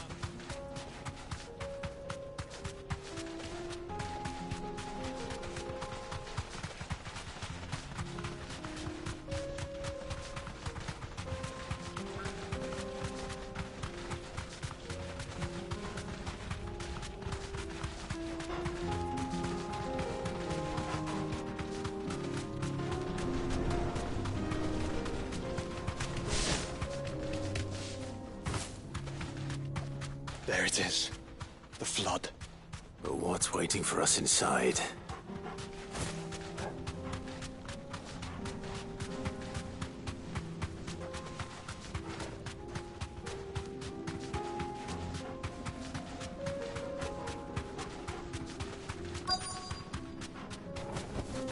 Be safe.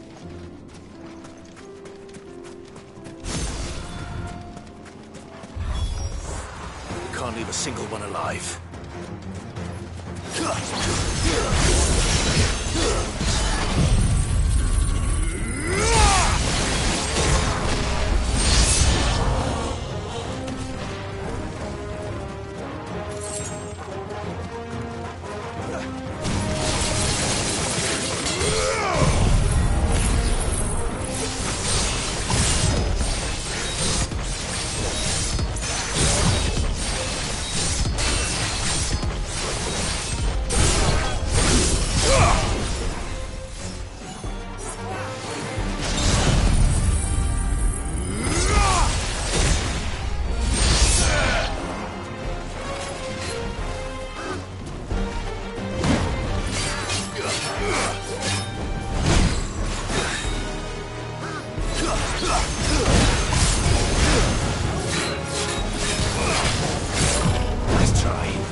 The League is disbanded. I should get back to Dalimil and see how the others fared.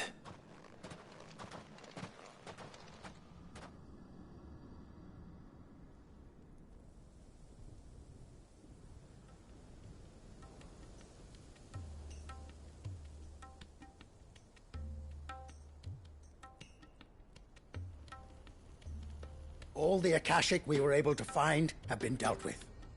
Seems that might be the last of them. Last of them here, perhaps. Lubor, Sir Clive has returned.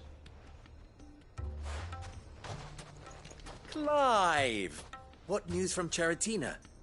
It's done. Root and branch. I knew you wouldn't let me down. Thank you, my lord. Friends, the Horde has been driven back. The Akashic have been defeated. And we need not fear the arrival of any more, thanks to Clive. Victory is ours. We bloody did it! We saved Dalimil. Lubor, allow me to apologize. After all you have done for this town, we should never have doubted you. But we did. And for that we are truly sorry. We only hope that you can forgive us. We need you, Lubor. Dalimil needs you. So, if you would still like to be considered for the position of mayor, you have our backing.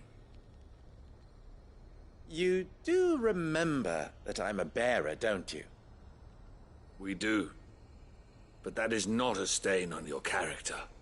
It is a stain on ours. We thought only of what we perceived bearers to be, not what you truly are. The man who saved Dalimil twice over. I see. But I will only accept your proposal on 2 conditions. Name them. Firstly, that you will both do everything in your power to rally your people to my cause. If the Town Guard and the Merchants League do not accept my leadership, it will be doomed from the start. Unity is the key to defending Dalimil, and I do not doubt that we shall need to call on our combined strength again. When that time comes, I will expect us all to pull together, just as we did today. Of course. You have our word. And secondly, you will accept that if I am to lead you, the mistreatment of bearers must end here in Dalimil. Any bearer within our walls shall be afforded the same rights as any other citizen. They will not be judged by what they are, but who they are. As we failed to do, and came so close to losing everything. We agree to your conditions. And we have only one in return. That you continue to work for the good of Dalimil, as you always have. Condition accepted. Well then, it seems my mayorship is all but confirmed. Do I get some sort of special hat?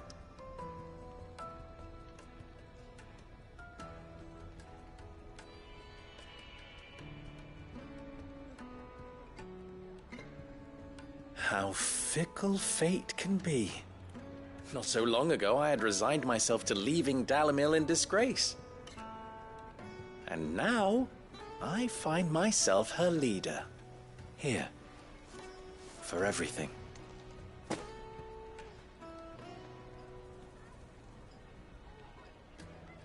Lubor.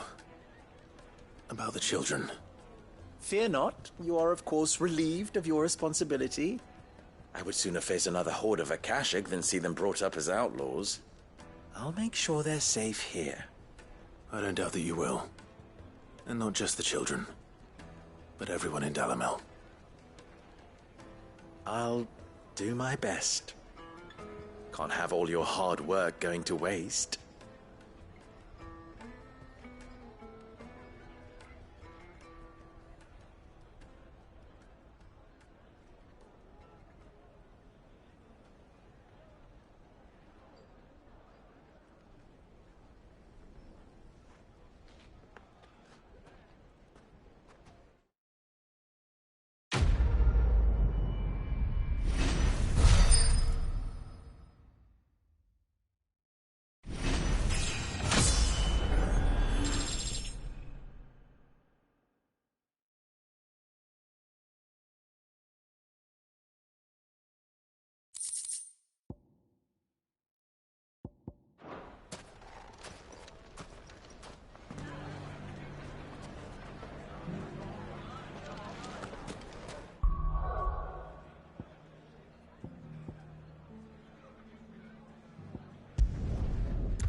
Good girl. Faster!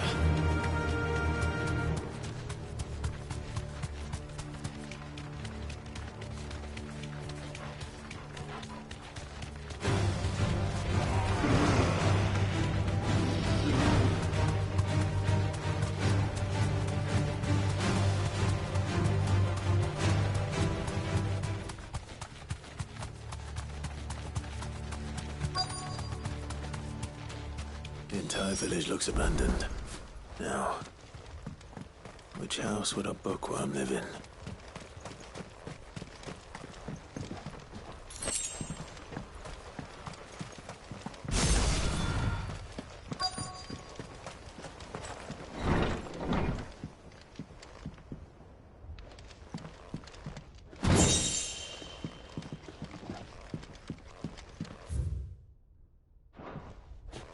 This is a Royal Army logbook.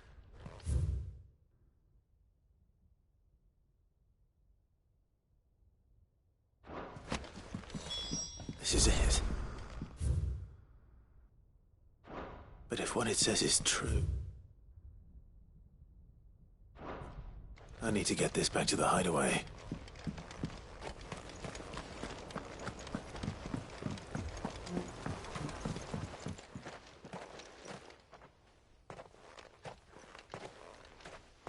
Leaving so soon, stranger? We've been watching you. From a distance, so to speak. Subtle. I know who you are. Then we need not waste time on introductions. Hand me the book. Leave it in our care and return to your life. Your care? Do you mean to burn it or bury it? That is not my decision to make. But by one means or another, its contents shall be removed from the common record. Then I'll have to politely refuse. I won't let you erase our history. Then we find ourselves at an impasse. Very well. The book can just as easily be pried from your dead hand.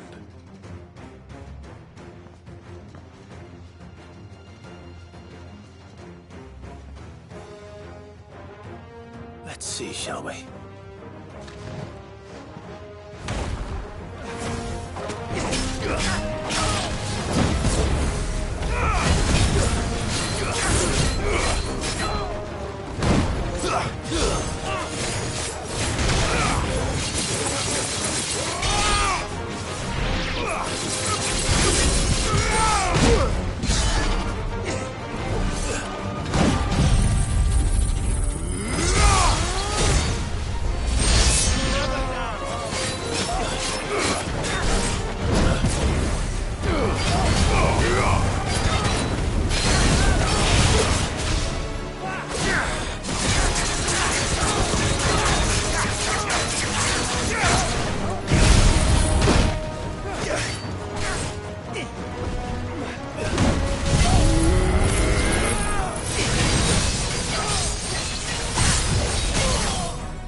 It's over!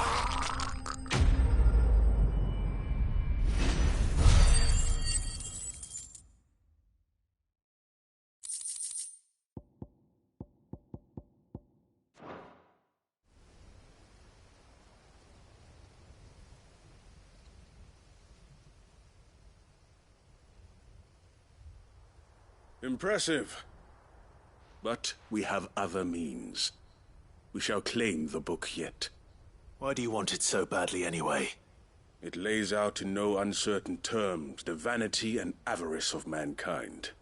It tells the shameful history of the persecution and oppression of a gifted few by a giftless many.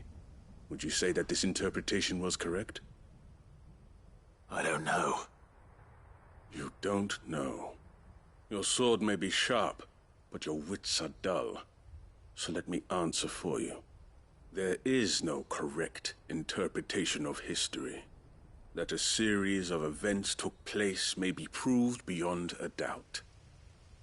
But there can be no single, immutable explanation as to why they came to pass. It is a question of numbers and of belief. If enough people believe that a set of events occurred for a reason, that belief becomes the truth. So you're trying to control the truth?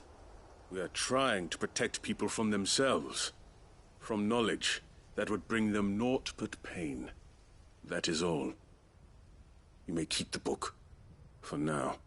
The world is small. We shall meet again. Until then. Wait! Damn it. Let's get this back to Vivian. Perhaps she can explain what that was all about.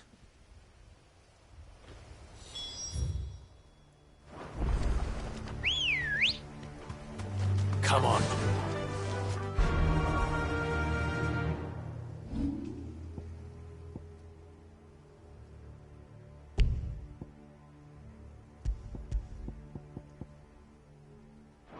Yeah!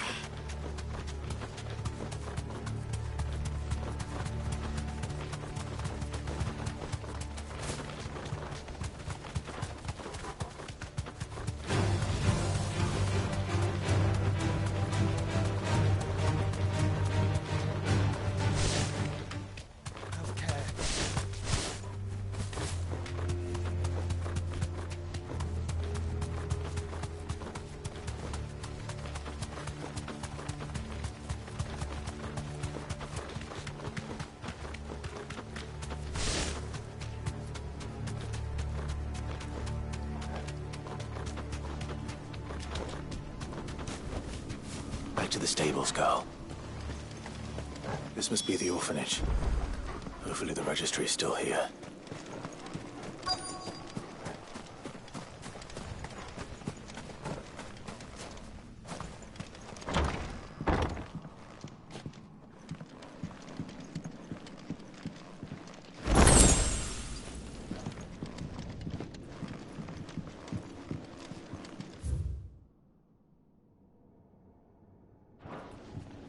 Disposed of. Conditioning. This is nothing short of torture. Herman wasn't exaggerating. It's a wonder he survived this place. I need to find out.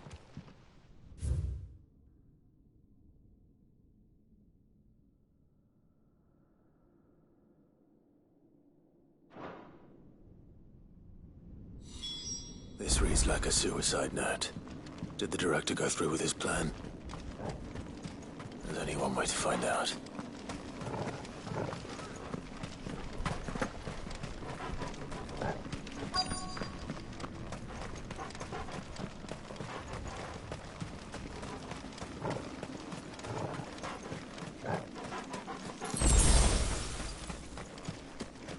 A forked white tree. This must be the place.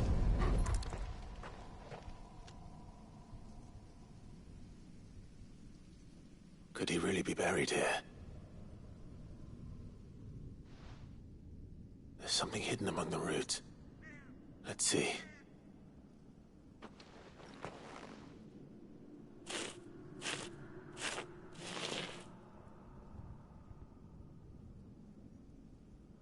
This must be the registry.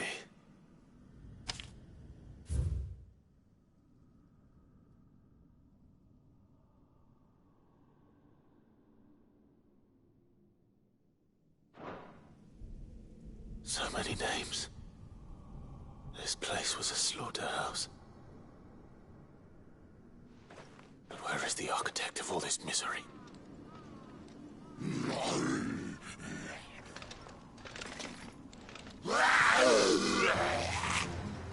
It was only a matter of time, I suppose. This place is cursed.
I'm done here.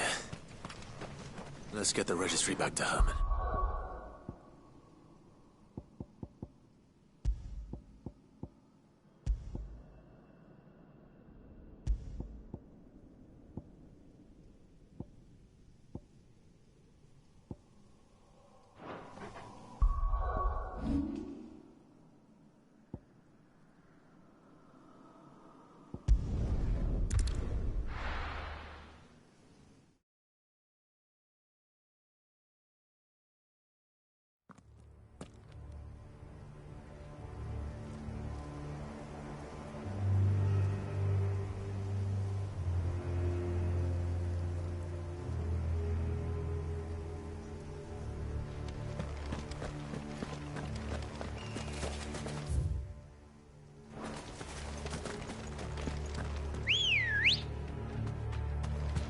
Good girl. Faster! Doris is waiting for me near Balmung. The longer she's out in the open, the more likely she is to be found by Akashic. I need to hurry.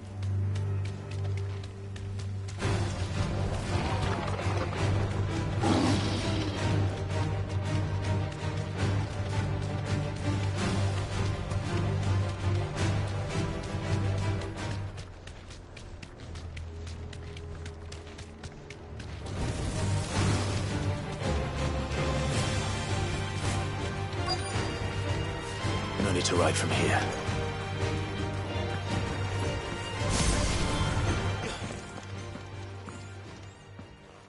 There were no guards, I take it. None manning the gates, no. It's a different story inside, though. The corridors are crawling with Akashic. Most likely guards left behind when the Wardens ran.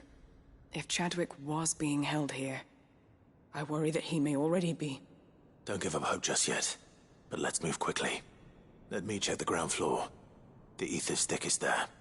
Then I'll search the upper level. Good luck, Sid. Stay safe.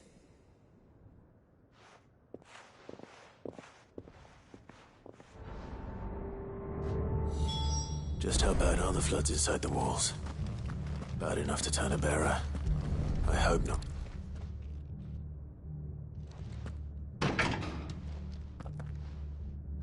Locked up tight.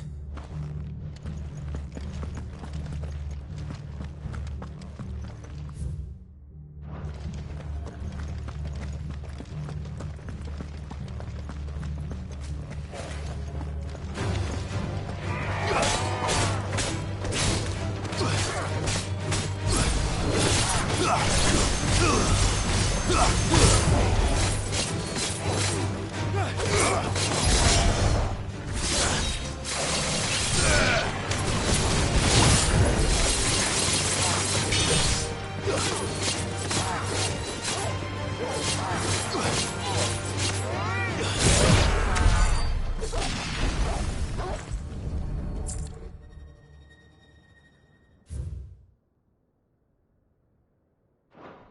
So this place was no ordinary prison. And I doubt they'll have taken the creature with them when they fled.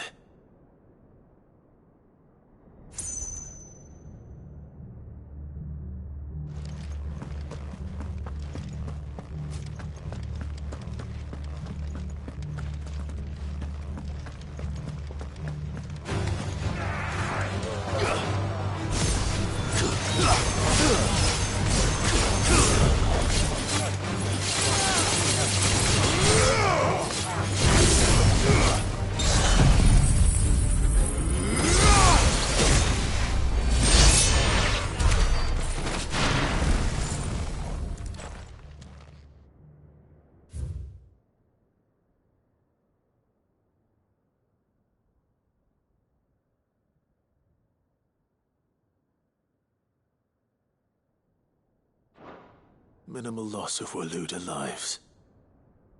And what happens when they run out of bearers? Even the Imperials take better care of their branded than that.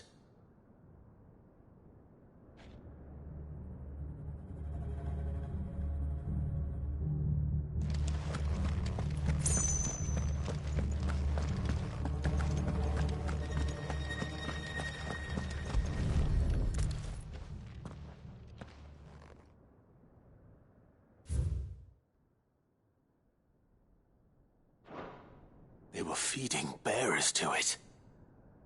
This is even worse than I'd feared.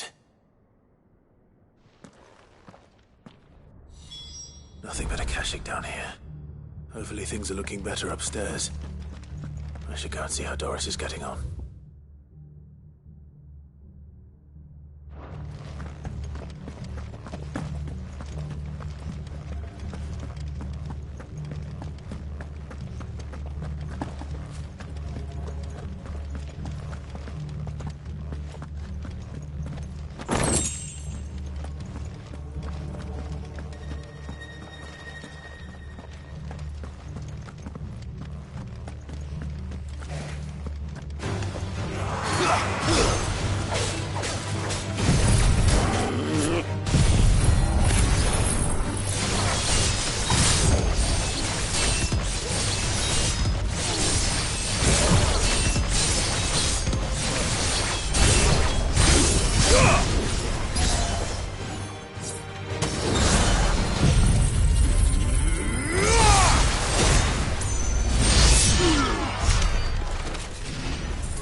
No lock downstairs.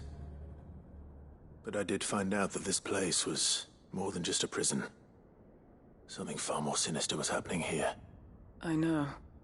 I've been reading some of these documents and... it can't be true, can it? Bearers die every day in service of their masters, but this is so much worse. Pitting bearers against a wild beast armed with nothing but their wits? And all in order to bring about more death. And not just those who could fight, but the elderly, children even. And those who wouldn't or couldn't were disposed of. Whatever that means. I'm afraid it means they were fed to the monstrosity they kept here. Then we're too late. And I was a fool to bring you here. Don't say that. Did you find anything else? A key. But it doesn't fit any of the locks on this floor. Perhaps it will fit one of the doors downstairs. There's a corridor I haven't searched yet. Finish up here, then come and find me when you're ready. All right. I'll be there in a moment.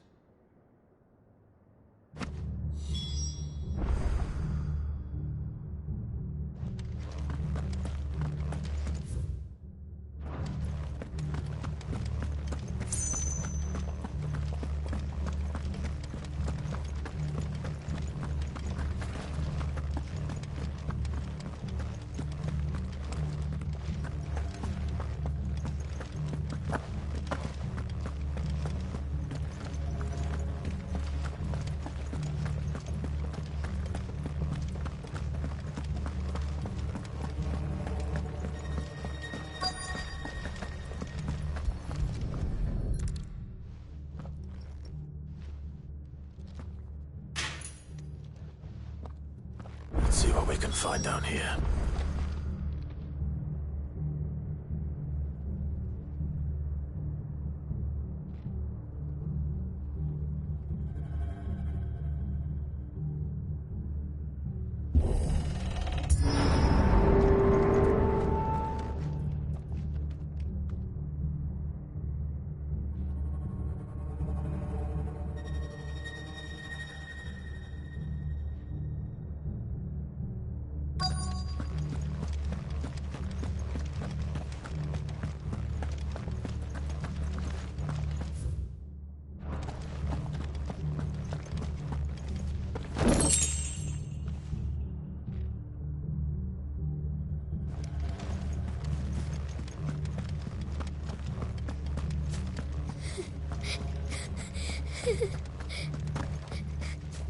A survivor.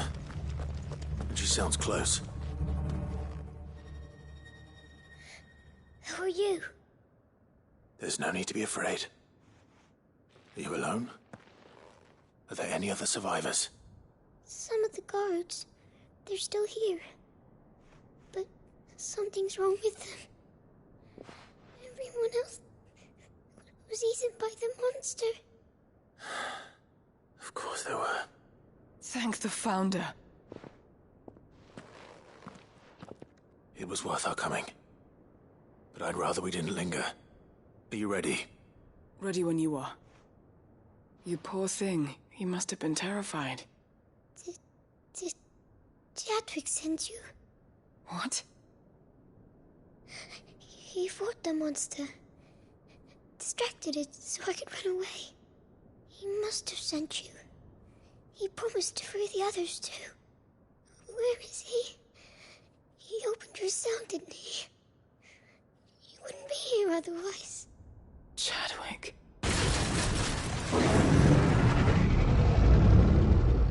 Was that? Monster's back! Chadwick, help! We have to get out of here. Doris, keep the girl safe. All right. You put that bearer-eating bastard in the ground.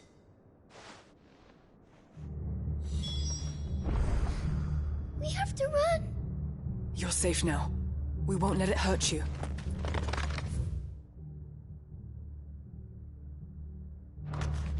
It's out there waiting for me. I can't let it live. Not if it's got a taste for bearers.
Finally. Sid, are you hurt? I'm fine. I think.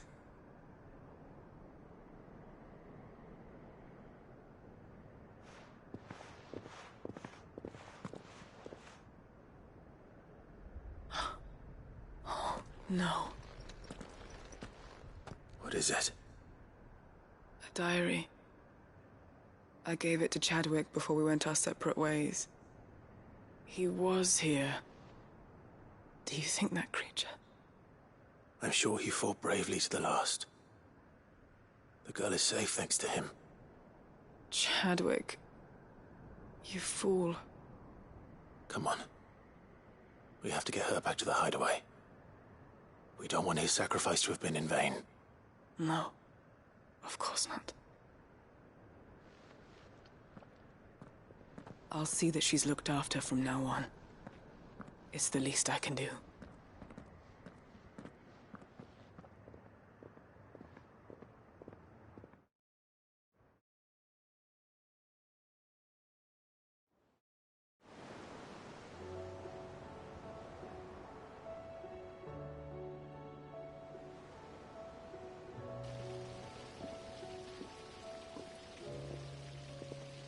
From what I hear, you've barely left the girl's side in days.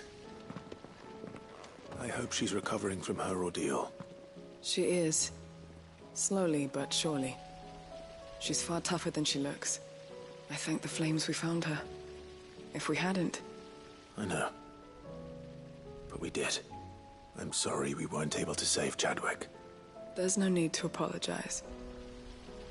Without your help, I would never have found out what happened to him. How he fought to the bitter end to save her. To save Haida Marie. That's the man I remember. The man I thought of as a brother. I wish I could have met him. I'd like to hear more about your past. If you don't mind, that is. Of course. You already met my former master.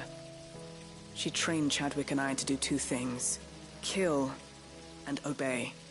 We were supposed to be sold to the highest bidder when the time came. But no bid was ever high enough to convince her to part with us. For years, we were her daggers in the shadows. But we could never quite shake our doubts about the things she made us do. And then, one day, we just couldn't do them anymore. So we escaped. But staying together was out of the question. They would have found us too easily. After so many years of training, the pull to serve was always strong. It scared me to think he might have taken another master, become a dagger in someone else's hand. But even in captivity, the battles he fought were his own. And he died not as someone's tool, but as a hero. Haida Marie is proof of that. Bearers can cast off their shackles. And the Cursebreakers will show them how. I'll fight until my dying breath to see it done. For Chadwick, and for all of us. Thank you, Doris. We'll be counting on you.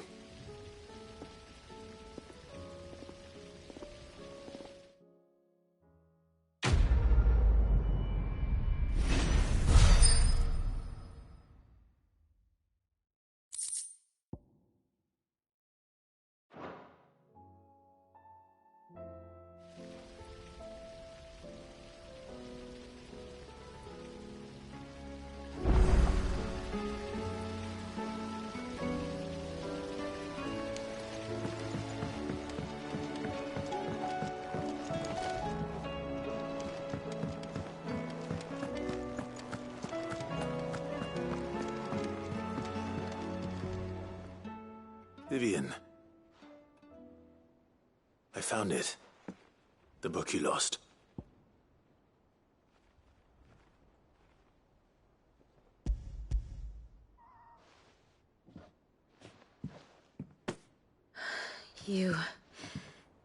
You found it. Thank you, Clive. Even though I asked this of you, I was not entirely sure it would be possible.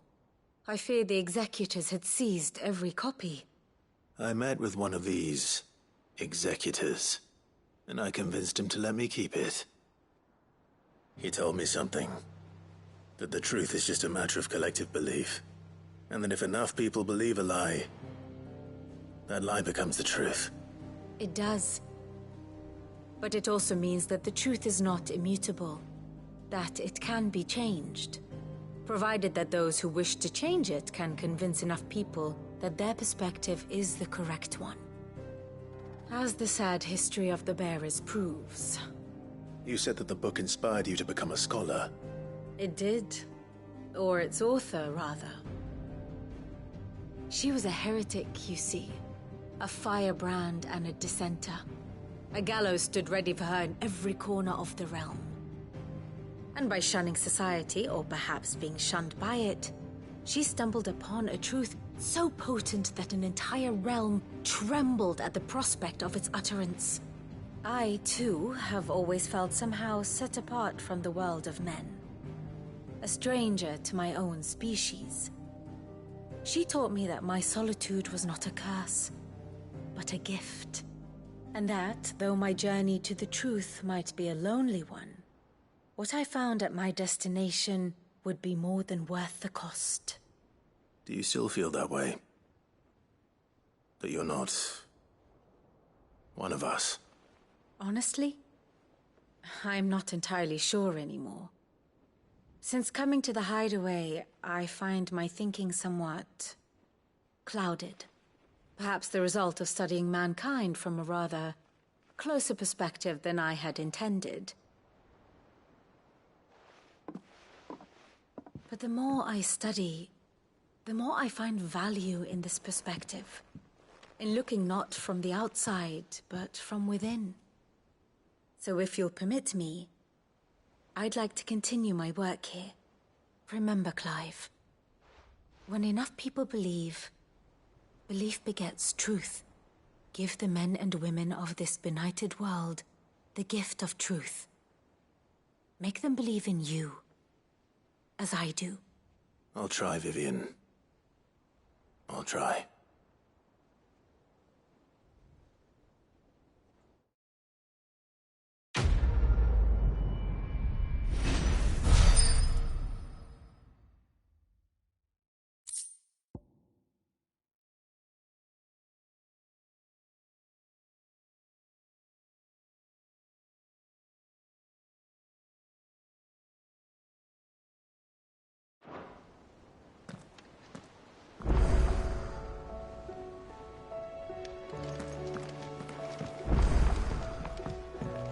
You should have seen him. The thing did... Welcome back, Sid. Welcome back, Sid. Yes. Welcome back. Trip wasn't too much of a pain in the arse, I hope. Truth be told, it was me who suggested roping you in to help with the trial. But from what I hear, things didn't go quite as planned. No, they most certainly did not. Ember lost his nerve in the face of a beast of prey, but he didn't lose heart. He pressed on, and he achieved his aim. And is that not what we ask of our scouts? Indeed it is. Thank you for your honest appraisal, Sid.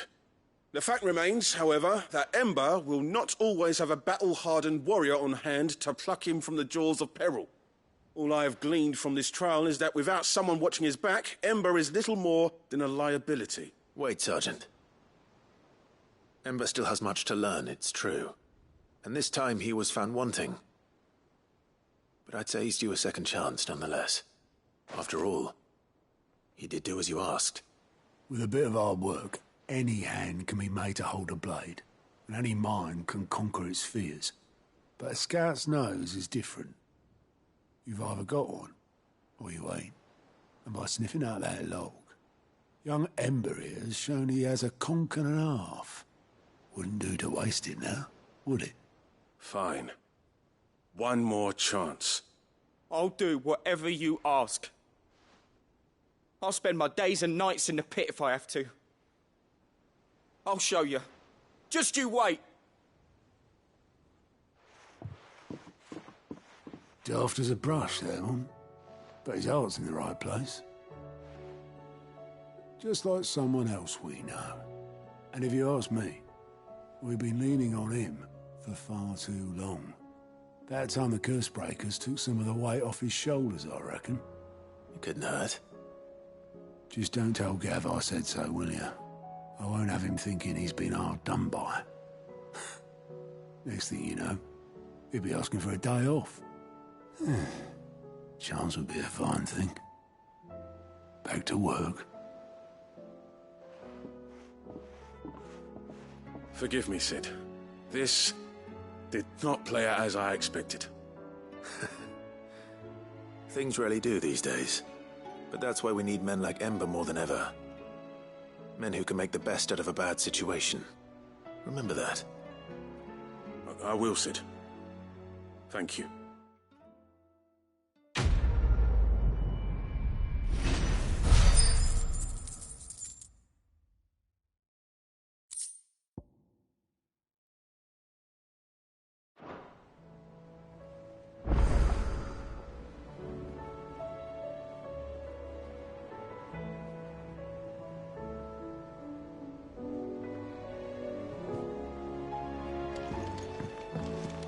There's something about it.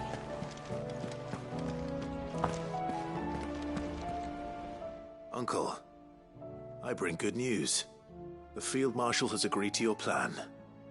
Ha! Of course he has. I didn't doubt you for a moment, dear boy.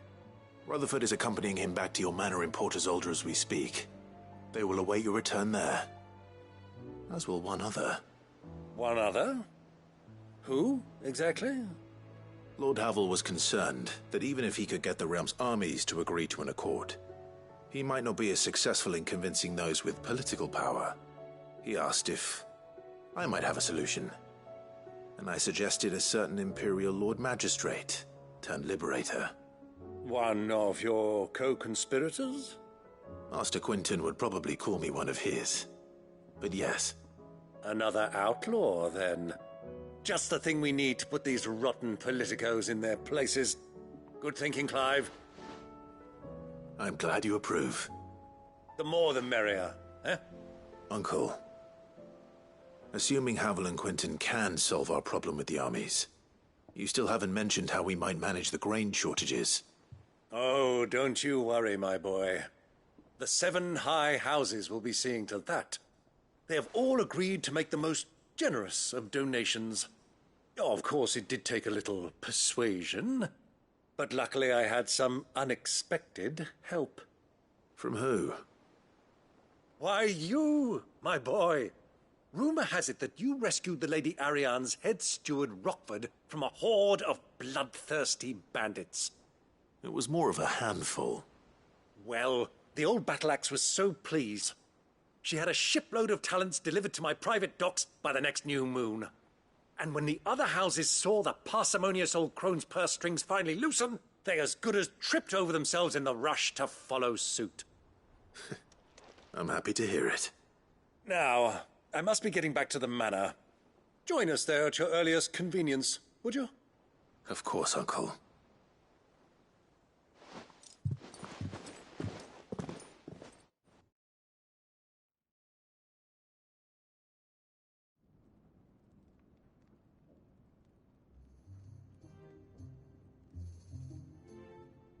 And how, pray tell, will we get that grain to the capital if the roads are still overrun with akashic? You find another bloody road. I only have so many men, and I'm not about to send them headlong into an ether flood. That is, unless you'd have them turn as well.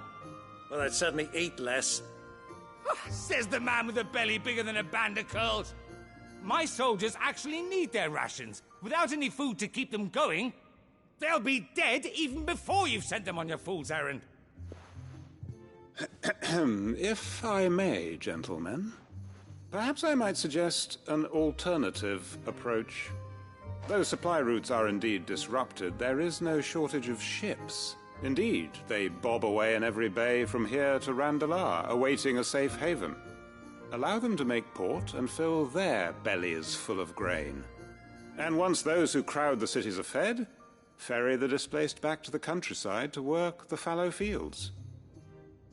But I'm sure that you wish to continue your discussion. Forgive the interruption. Two such firm friends as yourselves need no help from the likes of me. Rutherford spoke fondly of the great bond between you. Us? Friends? I can't stand the man! Clive, I'm beginning to question the quality of the company you keep. And what kind of company were you expecting him to keep? The man's a criminal! Criminal? How dare you? You are not fit to breathe the same air as this fine, upstanding young gentleman. Upstanding? He calls himself Sid the Bloody Outlaw! Once more onto the breach.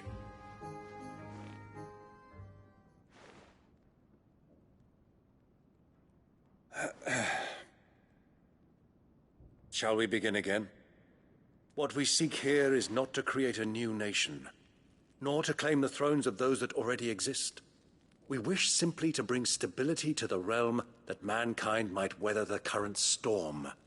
And to do that, we must convince those in power, the generals, the statesmen, the nobles, that our cause is just.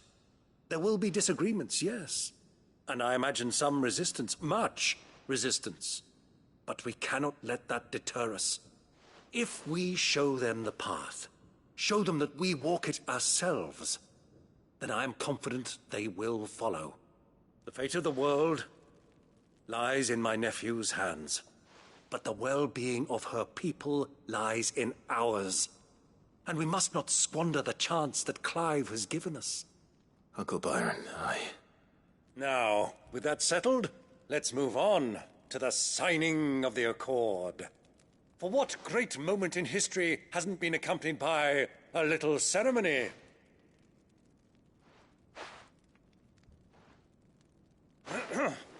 Citizens of Valisthea, I present to you the Tri-Unity. Rutherford, Mike Will.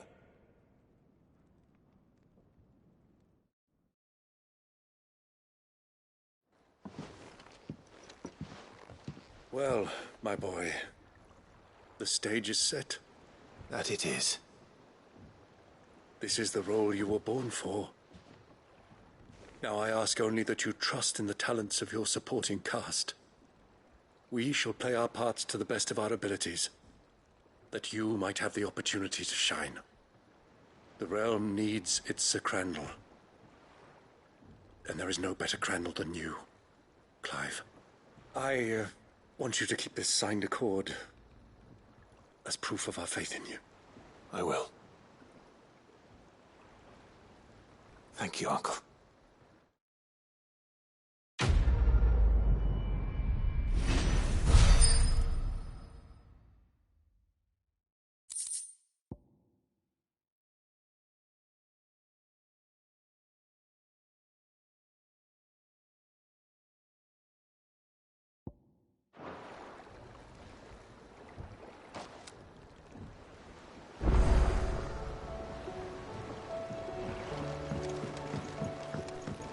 What do you think that thing is?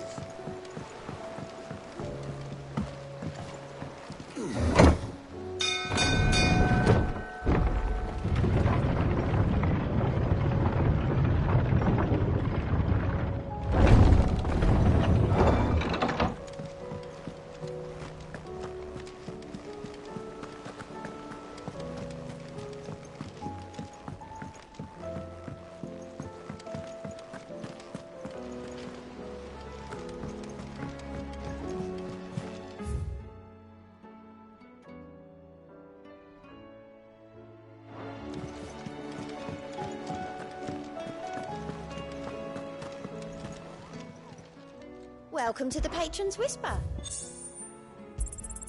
Here you are. Best of luck out there, Sid.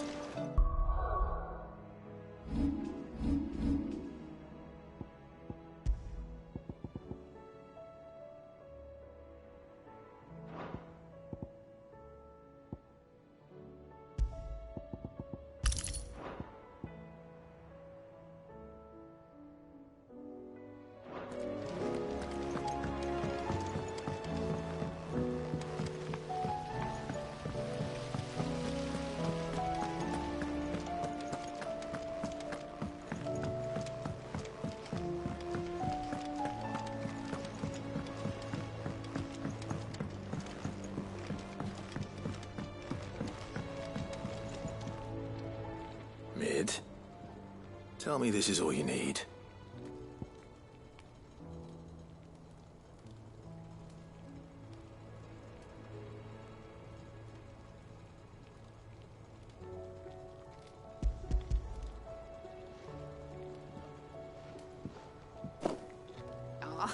You make it sound like I asked you to save the world or something. Tell me this is all you need. It's most of what I need. After you left, I went over the figures again, and I realised I'd forgotten a 1 and a 0. And a cogwheel. Just a tiny one. Though, that's the problem. Gears that small are a bastard to make, and I may have lost the one Blackthorn spent a fortnight toiling over. Wait. The children. When they took apart your scales, there was a tiny brass gear. Now that I think about it, they didn't use it when we put the scales back together. The young'uns? But why would the... You know what? I don't want to know. I'll keep working on the model. You go and find that cog.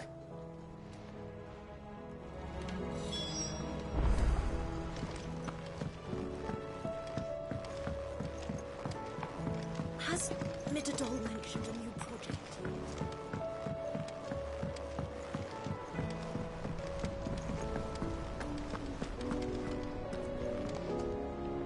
I hear that you traveled to Ash, Sid. Did you by any chance recover the names of my fallen friends? I did. Yes.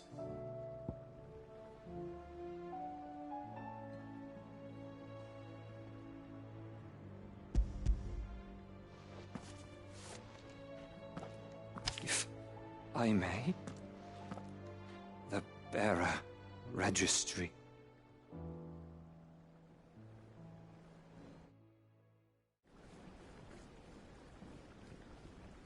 The director was a brutal man. He got no worse than he deserved.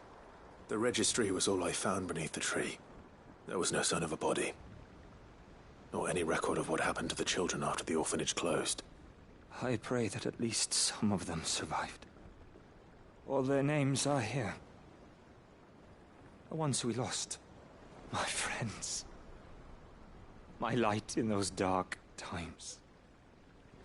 I can still remember their faces, like it was yesterday. Children who were taken from their bunks in the morning, never to return. No explanation ever offered. They'd be happy to know that you survived, Herman. But why did I make it out alive, when so many others died in that awful place? It's not your fault. And blaming yourself won't bring them back. Honor their memory. See that their names live on. That way, at least. They're never truly gone. Thank you, Sid. I'm going to write a book.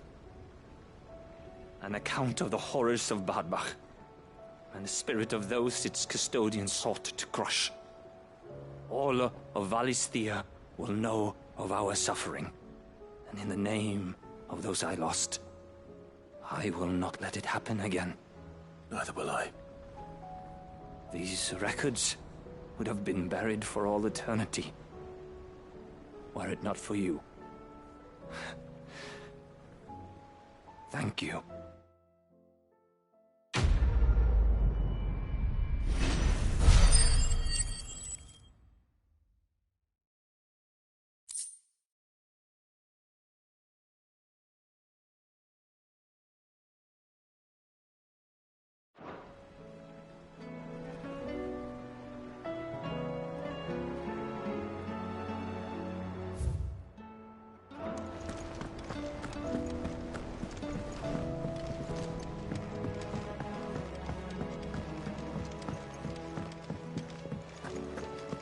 Has Mitadol mentioned a new project? Sid! Is Mid still hiding from us? She wasn't hiding. She's fine. She's just busy working on her next project. A new invention? What is it? What is it? Is it an airship? I bet it's an airship! Do you think she'll let us help? That just so happens to be why I'm here. She needs something special, something only you three can provide. A brass gear. A tiny one. One that might fit on, say, a set of scales? Oh, the one you forgot! We remember. We saved it, just in case. It's in the bag of bits. Since your lesson, we've been disassembling, then reassembling everything we can find. All the pieces that are left over, we keep under our beds, just in case. That's good to know. Look! I found it!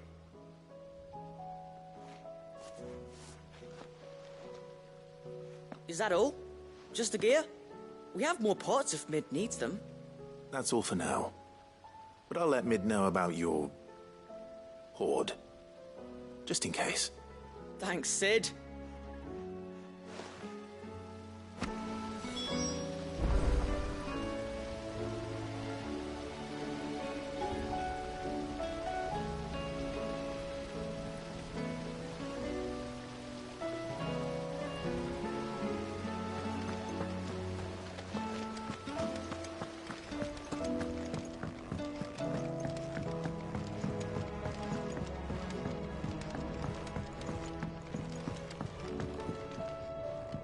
Well, did they have it?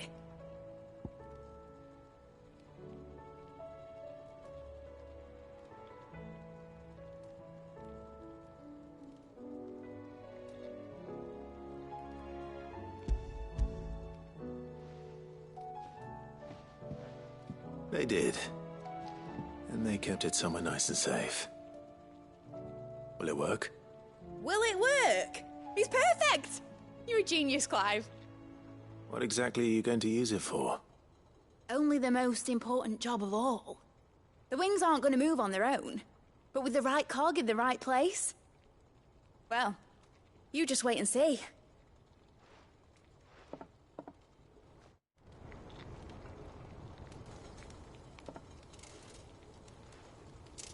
That should do it.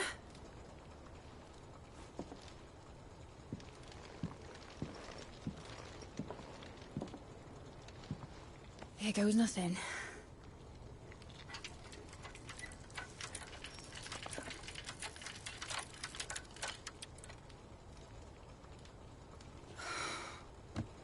Titan's tits. It wasn't supposed to fly, was it? Of course it was supposed to fly. Wouldn't be much of an airship if it didn't. Honestly, these bloody engines are driving me mad. I was so sure this would be the day she soared. The mithril engine was made to make dreams come true. But maybe this is one dream the world's better off without. Show folk how to take flying. It won't be long till they're raining death down on each other. People will lose their homes, children, their mums and their dads. Like I lost mine. I'm sorry. So am I, Clive. So am I.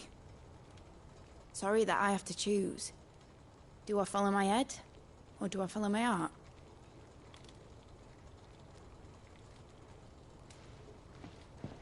Good question. The first time I stood on the deck of your ship, felt the wind in my hair. It was like I was flying. But imagine how it would feel to actually do it. My dad always said there were two ways of living life. Chasing a dream or shuffling to your grave. And he were right. Right about a lot of things. Not that I like to admit it. People need dreams to chase. Especially in a world like this.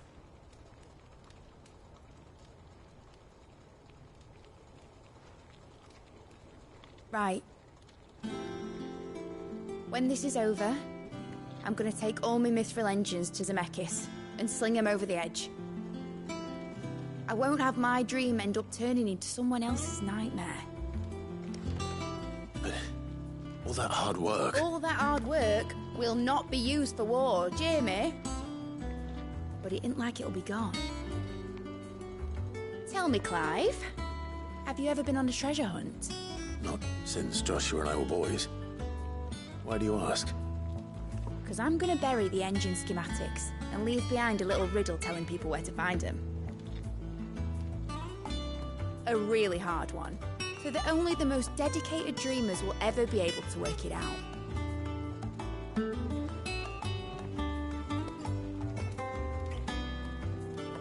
Ooh, I can picture it now. Some daft general squinting at the words with a gormless expression on his mug. Like that one, yeah. Right.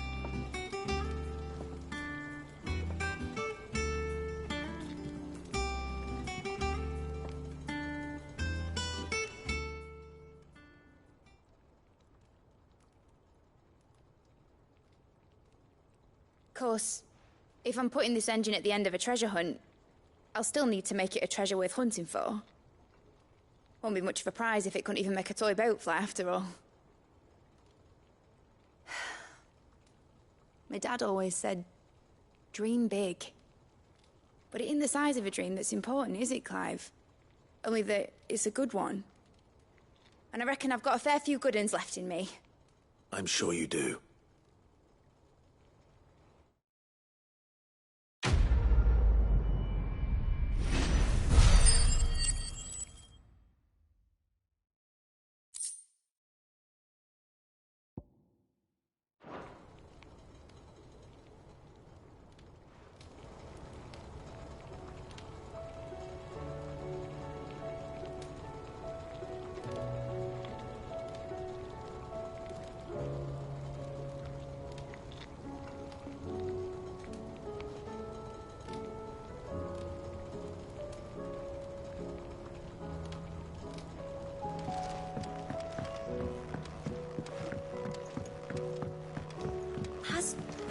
Mentioned a new project yet?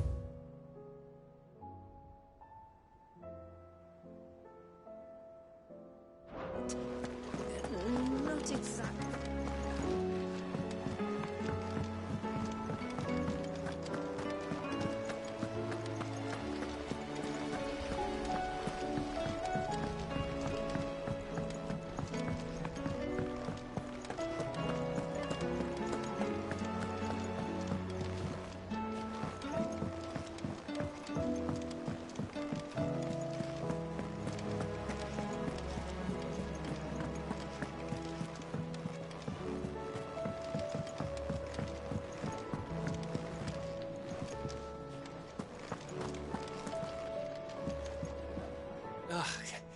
You all right?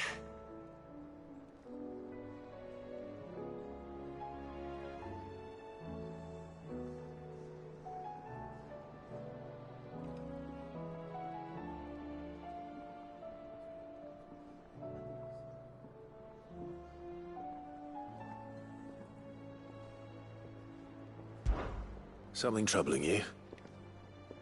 No more than usual. It's just... Etta's baby will be coming soon, and I wanted to make something for it. I'm sure she'd like that. Back in the north, families would always make gifts when a bairn was on the way. Yeah, let the little tykes know they were welcome in their new homes, like. So, what's the problem? Well, the problem is that Etta's due any day now, and I don't know if I'll be ready in time.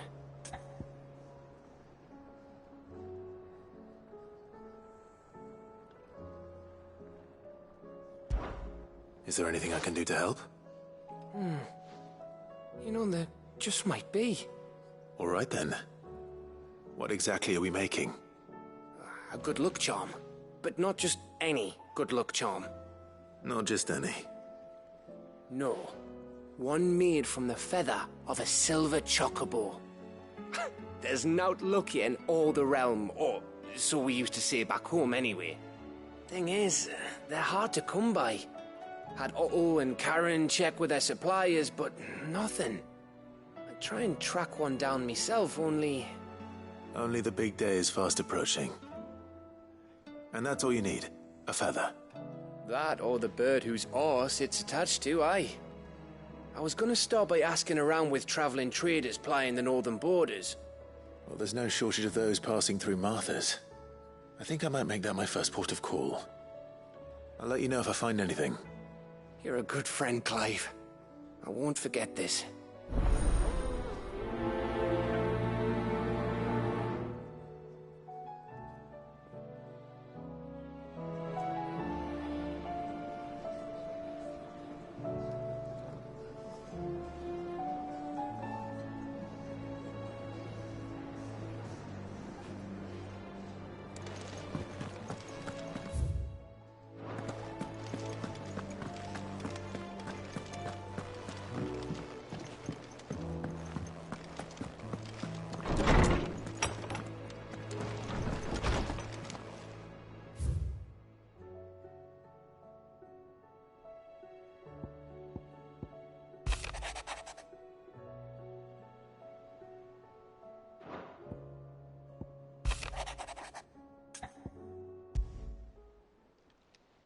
It's usually me making demands of Hippocrates.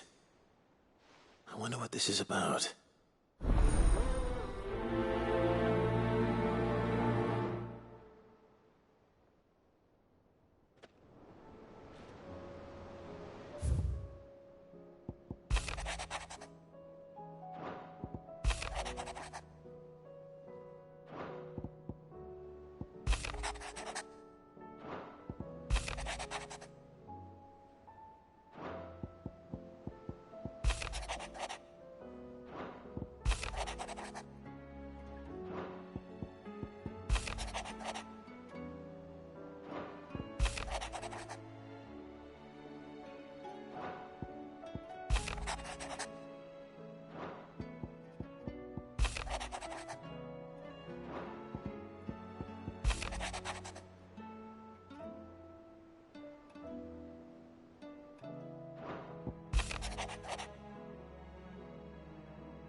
If Joshua's worried about Jill, I should go and speak with him.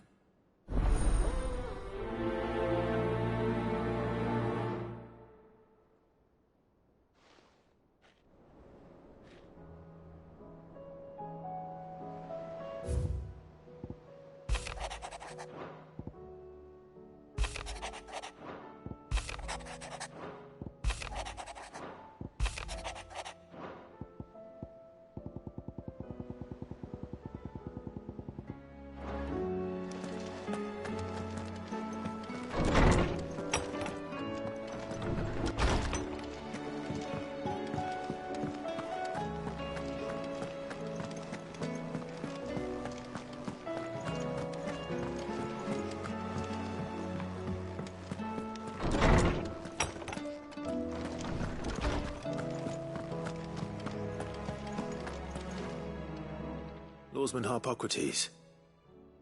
I received your note. Ah, yes. I expect you're wondering what this is all about. You spoke of making amends with Dion, but I can't imagine what for. Then I should begin by telling you that I was once his tutor. This was some years ago, of course, before I joined Sid in his hideaway.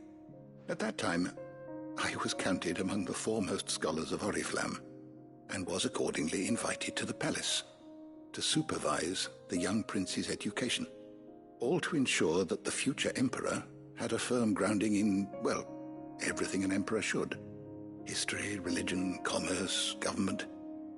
Alas, our time together was cut short when Dion left to join the Dragoons, his studies no longer being deemed necessary. I had not expected to meet with him again, least of all here. Have you spoken with him? No, I have yet to find the right moment. His Highness always seems so preoccupied, especially when alone. I would not wish to disturb his ruminations with idle words of greeting, not when I know he dwells upon the evil Ultima had him commit in the Dominion. The guilt weighs heavily on him, I know. But as you say, that was Ultima's doing. Surely you can't blame yourself. When I first met him, it was not guilt, but his people's expectations that weighed heavily upon him, and I did nothing to ease that burden. He bore it alone, until the day he could not bear it any longer. It is one of my greatest regrets that I only ever offered him my wisdom, when what he truly needed was friendship.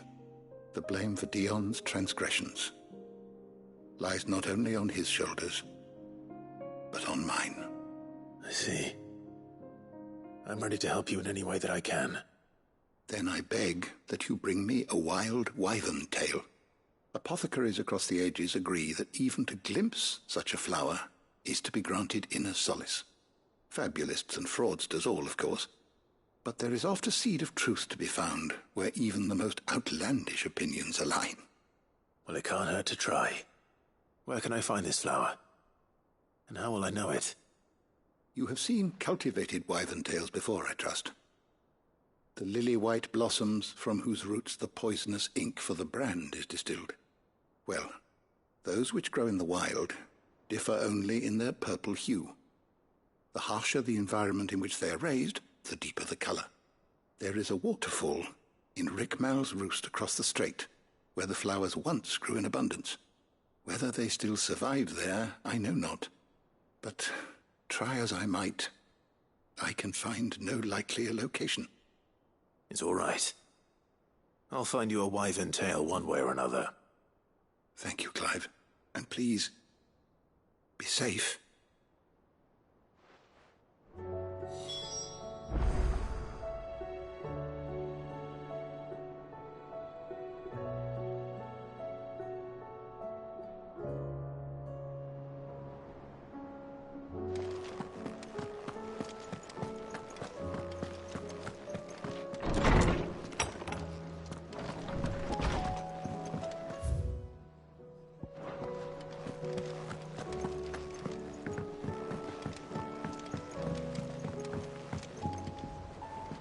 Joshua, I read your message.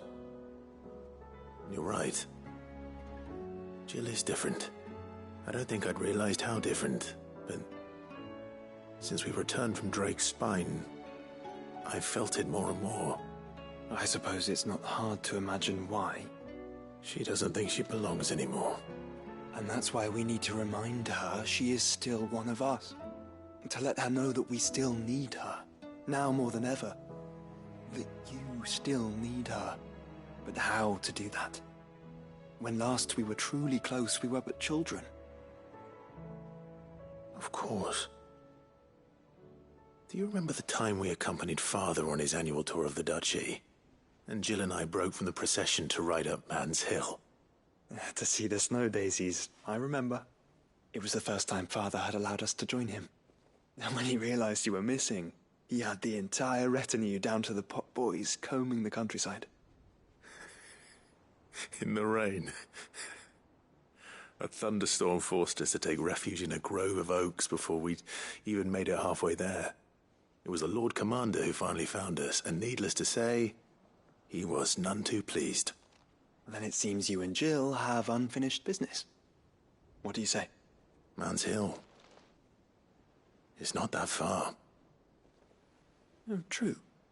Though I suspect it is also much changed. Little in southern Rosaria remains as it was when we were children. You're saying I should go and scout the area for bandits? I'm saying we should first go and see if there are actually still any snow daisies left. What would you do without me, Clive?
Let's hope one of the merchants here has what Gav needs. Excuse me. I'm looking for something. Oh, well, then I'm your man. A silver chocobo feather. Oh, or maybe not. Though you're not the first to mention the bird around here. There was a man stopped by the rest not long ago claiming he was attacked by a silver chocobo near some gutted hovel not far from Eastpool. Most took him for a braggart and a liar, but who knows? Perhaps there was some truth to his tale. We'll see. Thank you.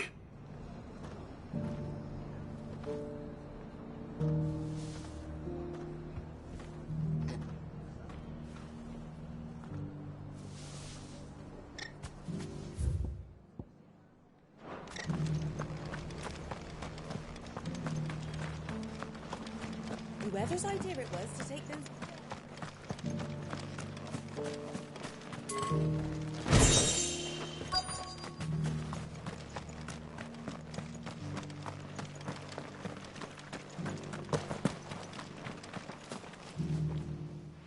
Can I help you with something? You wouldn't happen to sell silver chocobo feathers, would you? I deal in fruit, not fancies. But if it's fancies you're after, I suggest you try Rhiannon's ride. Was a silver chocobo seen there? Oh, yes. If you believe the ravings of a madman. It wouldn't be the first time.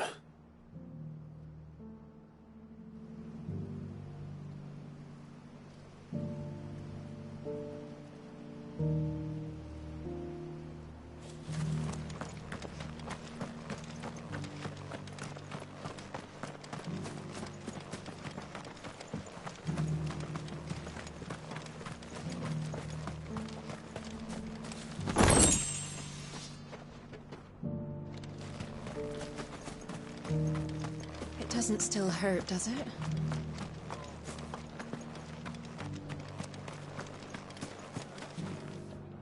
Áudio, traveller? You've the look of a man who could do with a new whetstone. Or perhaps a bawdy etching of the Vicerine. Maybe another time. I'm looking for a silver chocobo feather. If that's the case, rumours are all you're likely to find. No one has seen a silver chocobo for years. Word is they were all hunted for their feathers. Some northern nonsense about bringing good luck. Didn't bring them much, nor their bows. If any are still out there, I reckon they'll be doing their damnedest not to be discovered. You're probably right. Thank you anyway. A silver chocobo sighted in the hills near Rhiannon's Ride. It sounds almost too good to be true. But since I'm already here...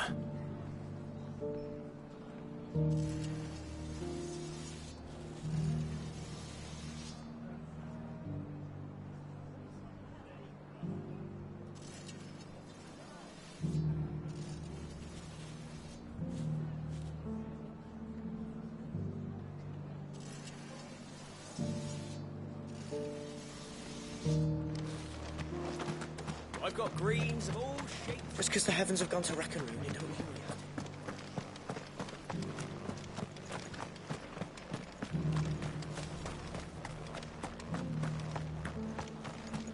to. I'll build a barricade so sturdy, even a bandit will.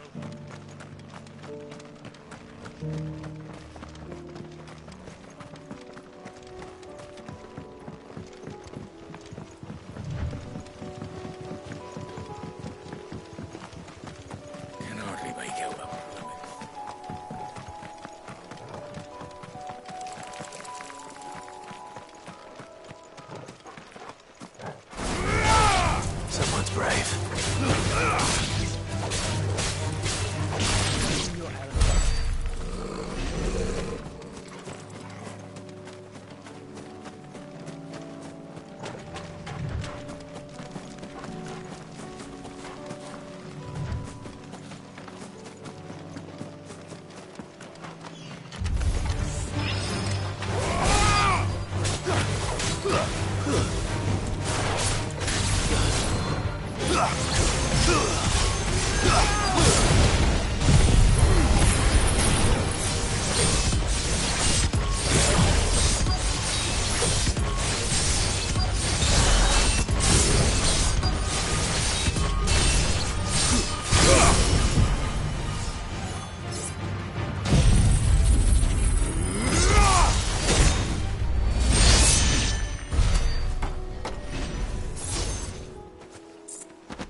Tracks.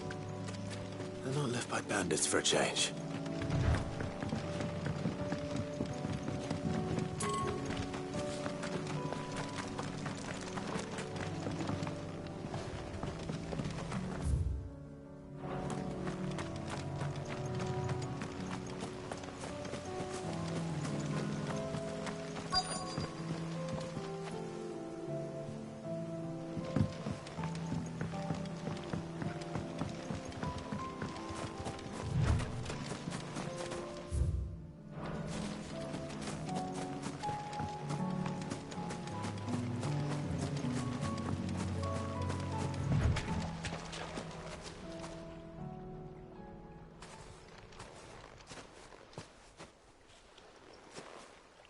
More tracks.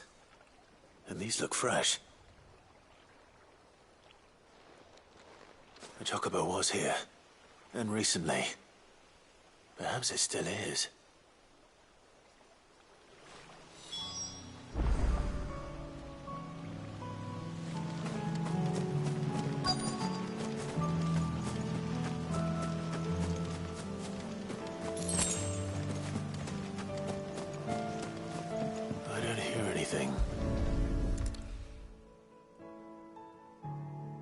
Well, I'll be damned.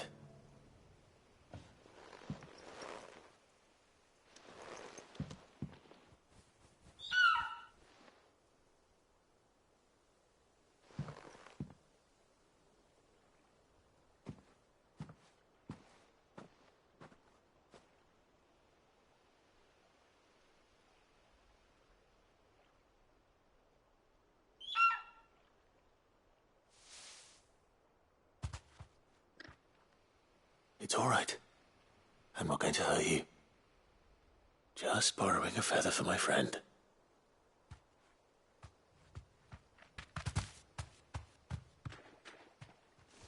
Thank you. Let's get this back to Gav before they change their minds.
This is the place, but... I'm sorry, Clive.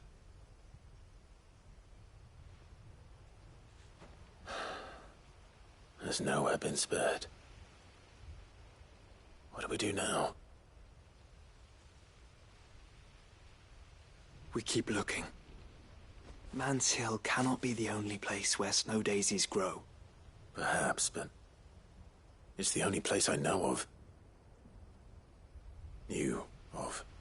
Then why not ask someone who might know of another? Someone at the backyard? To the hideaway, then.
Fly, Ambrosia.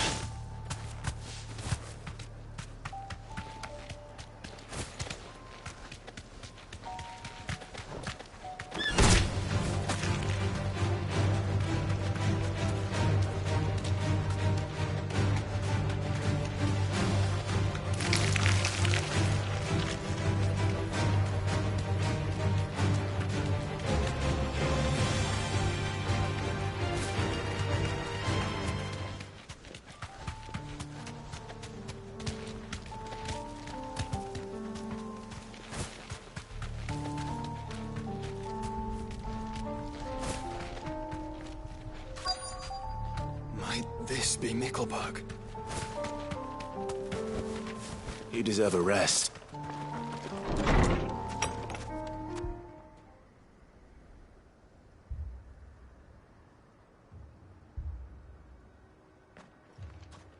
These people aren't turned. And the village seems safe enough at least.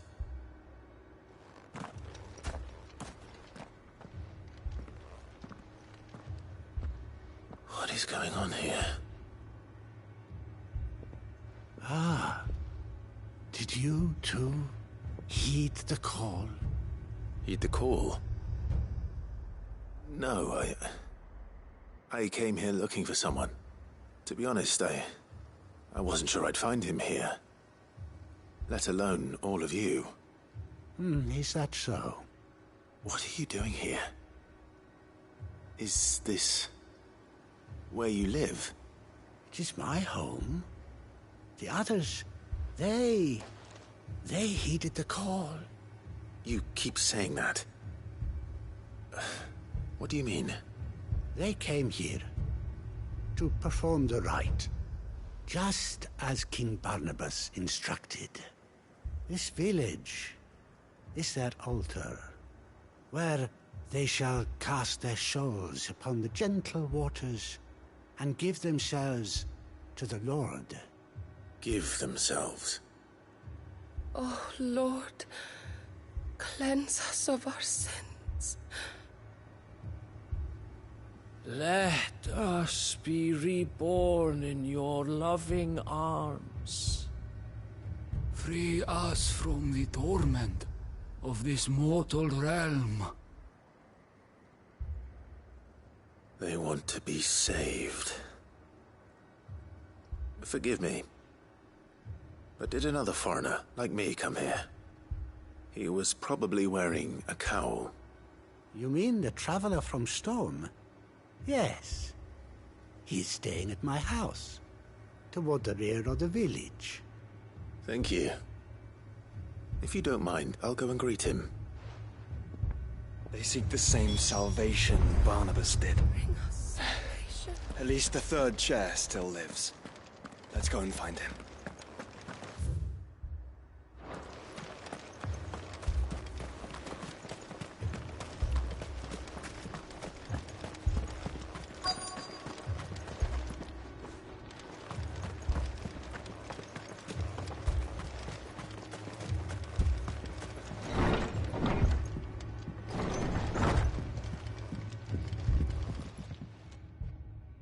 Excuse me. Are you with the Undying? I am. And so it would appear, are you?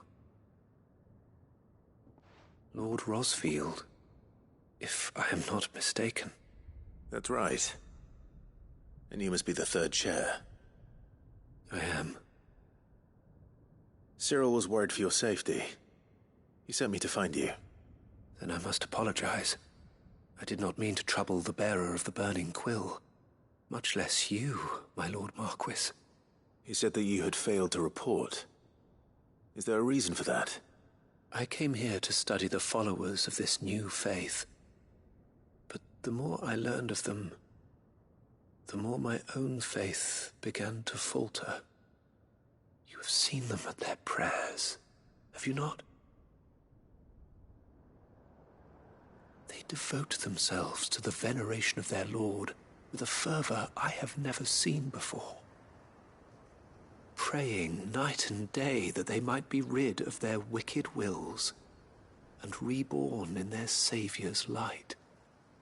Not that they might be granted respite from their worldly woes, but so that they might continue to serve him. Serve him with all of their beings. I, too, swore to devote my life to the service of my Lord and Master, but this... 'tis different. It is more. And so I would see it through to the end. See these people safe, that they might achieve their dream. That they might do their duty to their Lord. Even if it should keep me from doing my duty to mine. You do understand what their dream is, don't you? I do, my lord. They would cast aside their wills and become a Kashik. I know that it may be hard to believe, but to these people, that is the very essence of salvation. Forgive me, my lord, but I must remain here. If you are to return to Master Cyril, I would consider it a great... Did you hear that, my lord? Something is happening. I'll go and find out what. Stay here.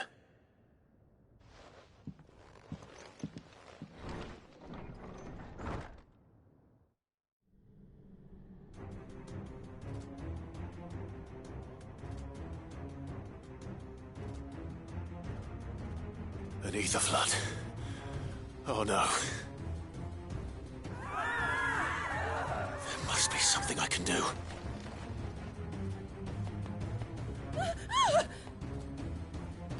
echoes as well. Found her. Ready, brother? Ready.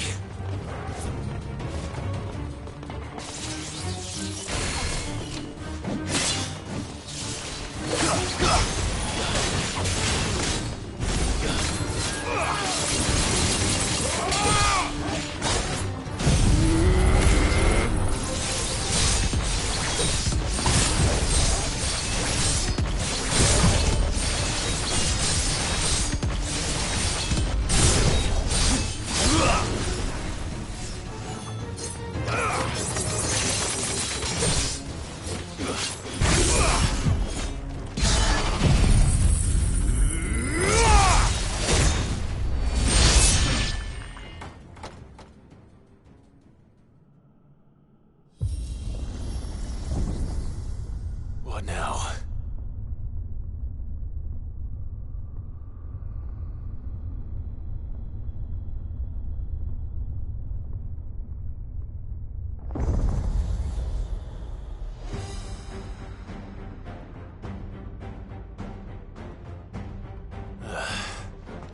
We meet again.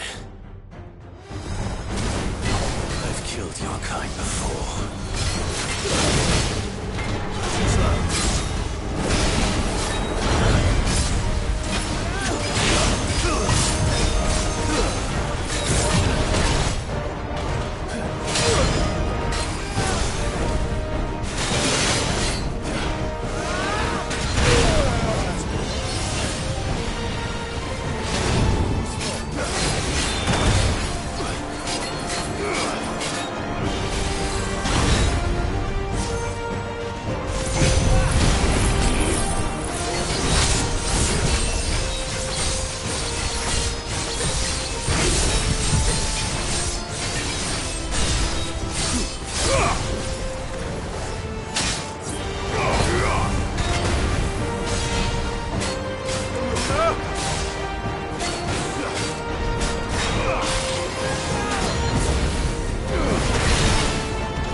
it!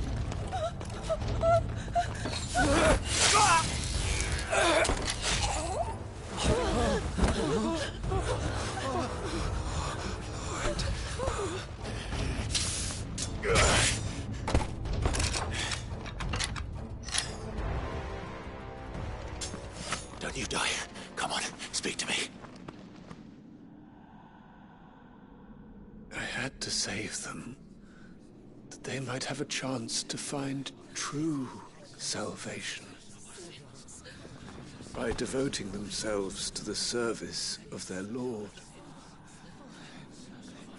just as I did when the Undying plucked me from the gutter and gave me a cause to believe in. A duty to serve was everything to me, and I would not deny them that fulfillment, even if they must become a Kashik in order to achieve it.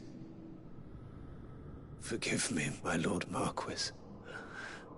I did not mean to trouble you with this. My findings. Could you deliver them to Master Cyril for me? Of course. Your duty will be done.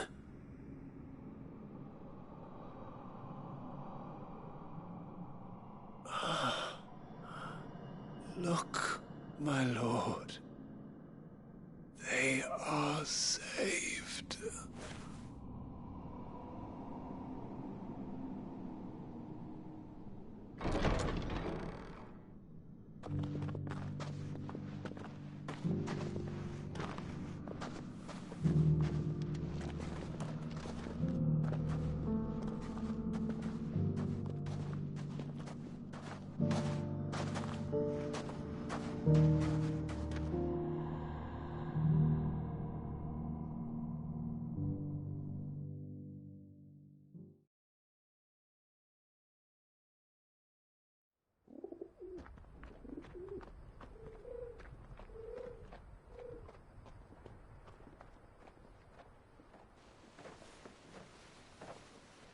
They are saved.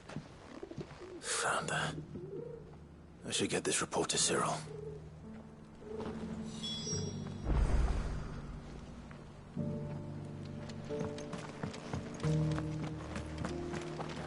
Are you buying or selling? Of course. A fine choice.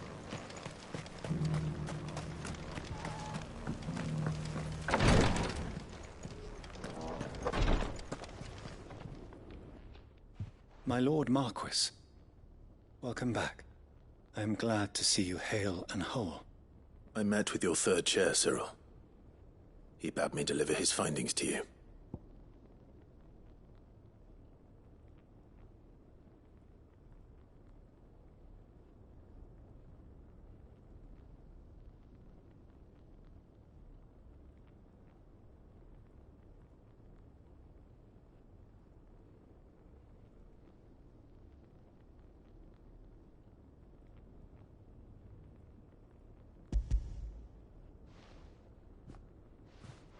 Thank you, my lord.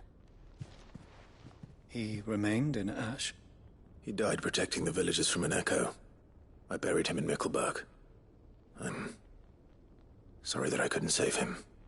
If you could not save him, no one could. The villagers, they were believers in this savior cult. They prayed to their god that they might be unburdened of their wills. Then an ether flood came, and their wish was granted. Your brother sacrificed himself that they might live, even knowing that that life was death by another name. Then he perished defending liberty. A hero's end.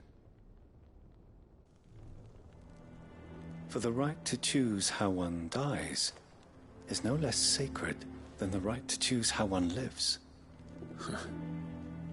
Sid would agree. He wanted to build a world where people could die on their own terms.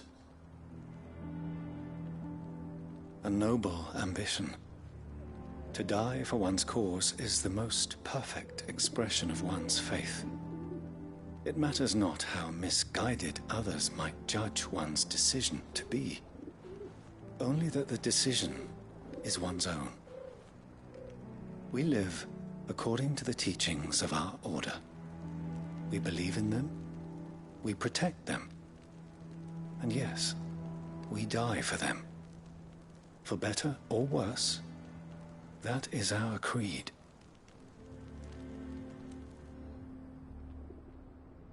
But he didn't die for your creed. He died to save them. And you still believe that what he did was right? I believe that he believed it was. We of the Undying are not slaves, but willing servants.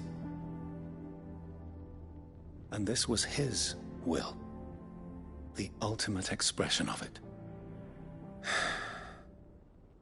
All right. I'd like to know this man's name, Cyril. To know the names of all the Undying who've fallen in the line of duty. They died serving my house. It's only right that I remember them. That is my duty. Of course. I shall fetch the Book of Martyrs at once. My lord, it has been, and shall ever be, the greatest honor of my life to serve House Rosfield. Though our duties may differ, yours is no less important. I pray with all my heart for your success. And were they here, I have no doubt but that every one of my fallen brothers and sisters would feel the same.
Ready, go?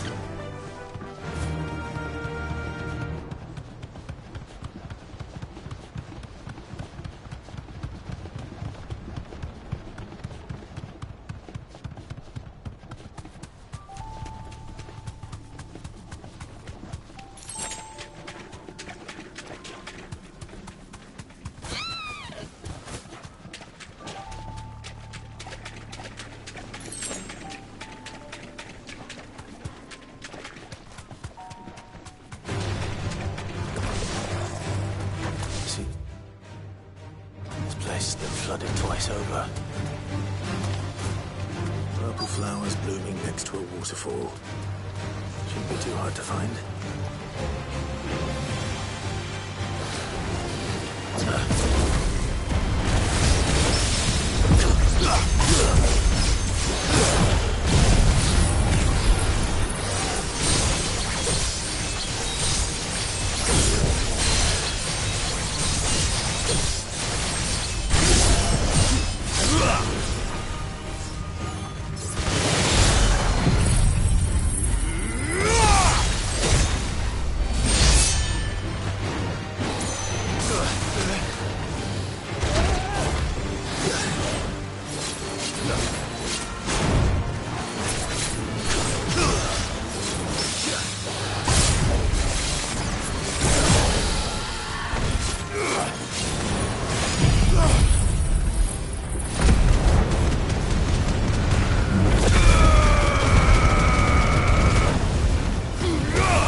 as well pick enough for a bunch, I suppose.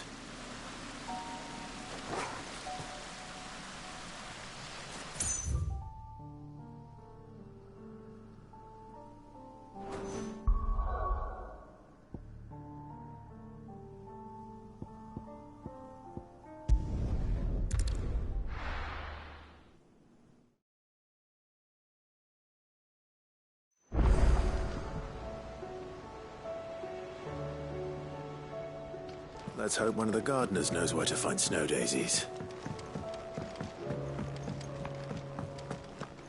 It was no trouble at all.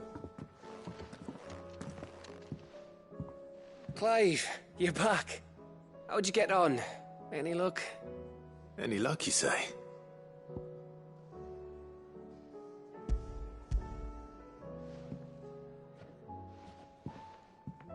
Crystal's crack. Is this what I think it is? Where in the hell did you find it? It's a long story.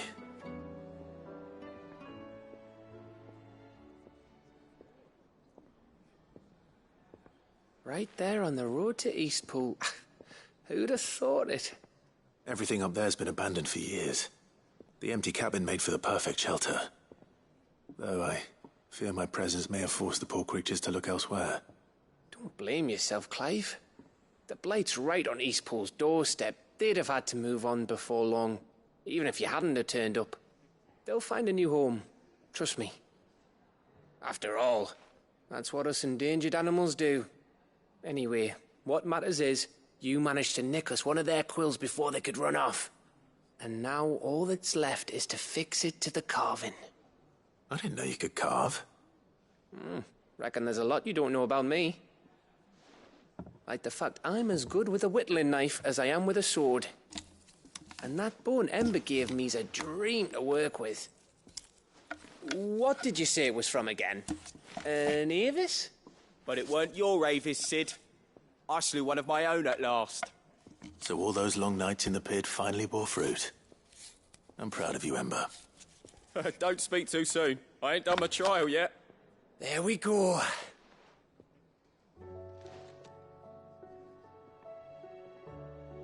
What do you think? I think if you ever hang up your scouting cap, you'll be able to make an honest living. Oh, will I? I should go and see if Ed is awake. Give it my best. You can give it to yourself. Come on.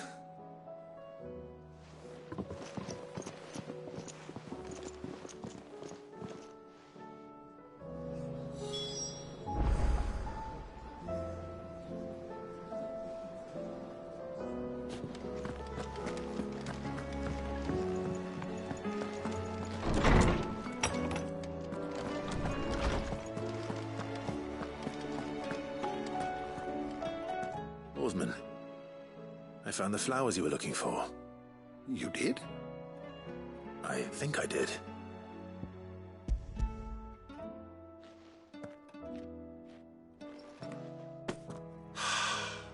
You did indeed.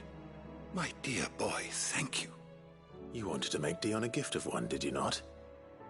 Shall I invite him to join us? Oh, I don't... It's no trouble. I'll go and fetch him.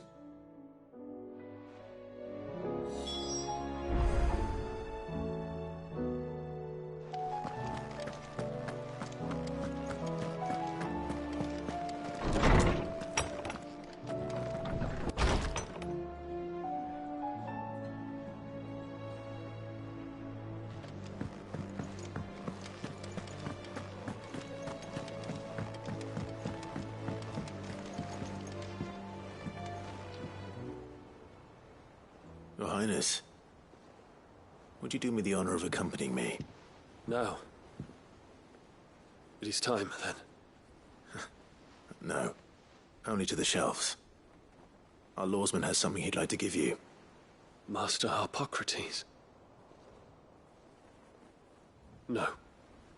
I dare not show my face before him. Not after everything I have done.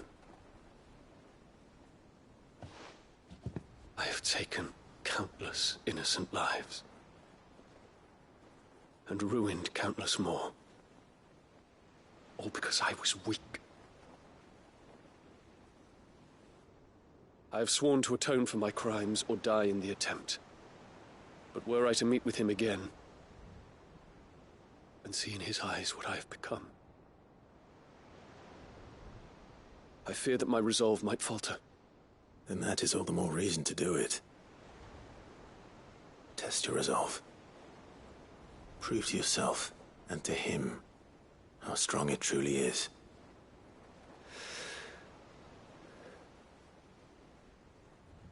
You are right. I must, at the very least, offer him my gratitude.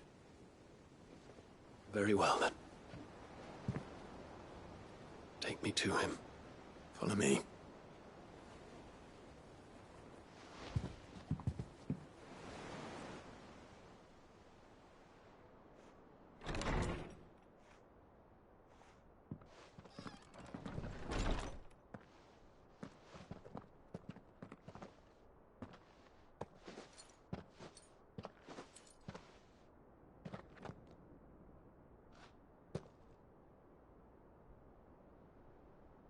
Even now, I hesitate to approach him. What must he think of me? You'd be surprised.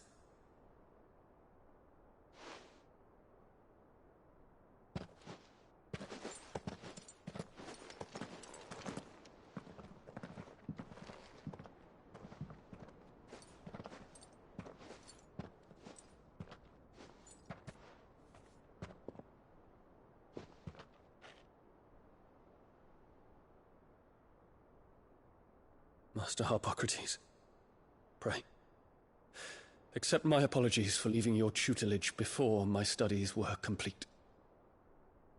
Your lessons opened my mind to a world quite unlike the one I had imagined from within the gilded confines of the palace. And I shall be forever grateful for the efforts you made to enlighten me. Lift up your head, Your Highness. The deeds of youth require no apology. That you took the time to visit me says much about the man you have become. Now, there is something I would like to show you.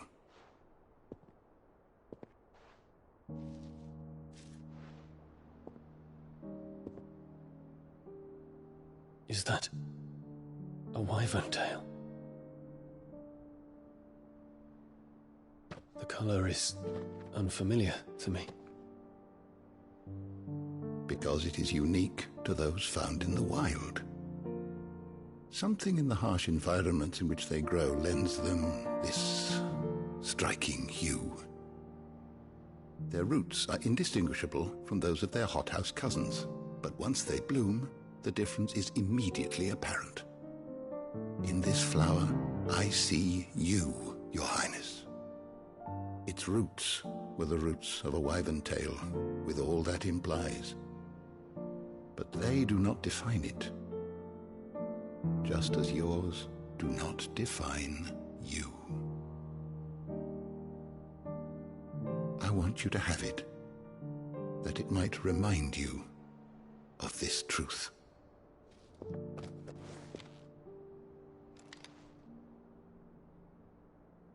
Master Harpocrates, I would ask of you a service. Keep your gift until I have fulfilled my duty to the realm, for only then shall I be deserving of it.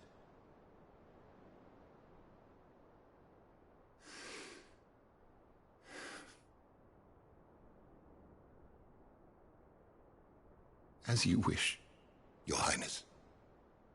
I shall await your return.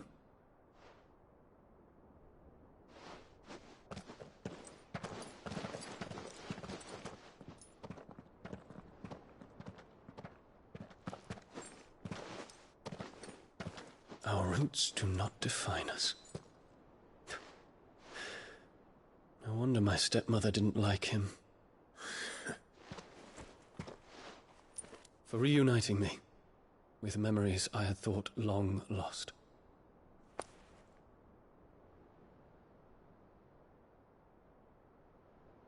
shall not forget this.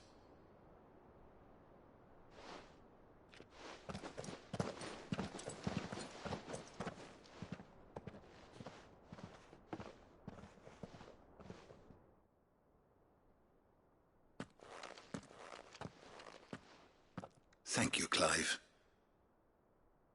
Were it not for you, I fear I might never have found the right moment to speak with him. Not to mention the wyvern tales. I shall plant their seeds, that I might not disappoint His Highness upon his return. I hope the soil in the hideaway is to their liking. Why, these flowers bloomed in the bleak, black wastes of Waloed. I'm sure Nigel's yard will suit them to a T.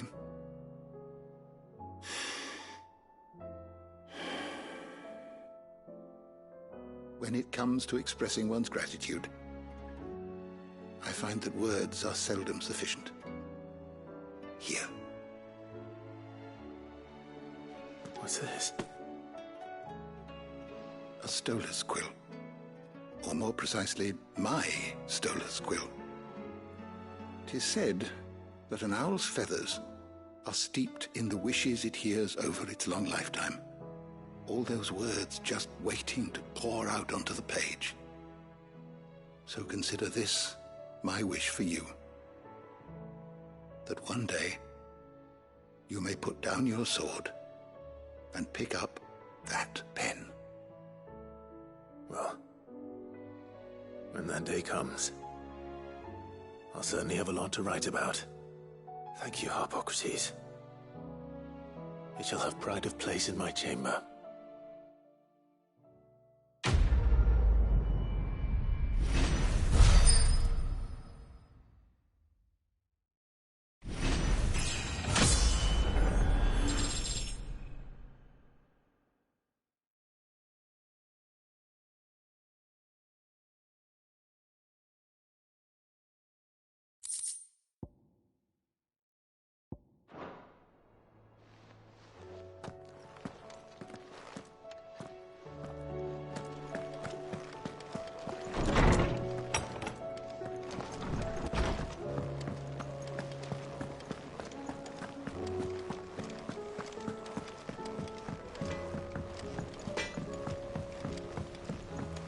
Say what you will. Maybe Karen has seen us.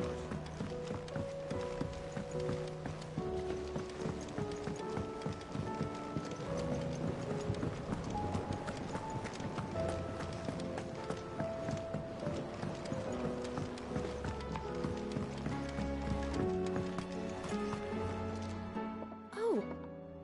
What brings you down from the heavens, Sid? I need your advice. Joshua and I are looking for a place where snow daisies grow. Preferably in abundance. Snow daisies. Then you'll want somewhere not too hot and not too cold. And where the winds are strong enough to carry the seeds. I reckon Man's Hill would be a good place to start. There in the Royal Meadows, perhaps? Both have similar climbs and the right elevation. If the Blight hasn't claimed them yet. Right. Thank you. Did you learn where we might find our flowers? The gardener here mentioned the Royal Meadows in Sambrak. Ah, the fields beyond Northreach. Well, if that's the case, then Yote was right. I recalled that she kept the record of our travels, you see. So I asked her if she'd perhaps noted anywhere that snow daisies grew, and she mentioned Oilefeist Bay. Whose shores border the meadows. Off we go then.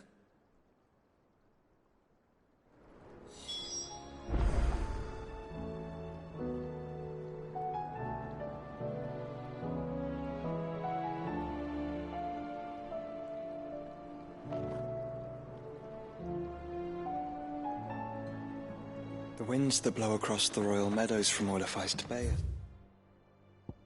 are strong indeed.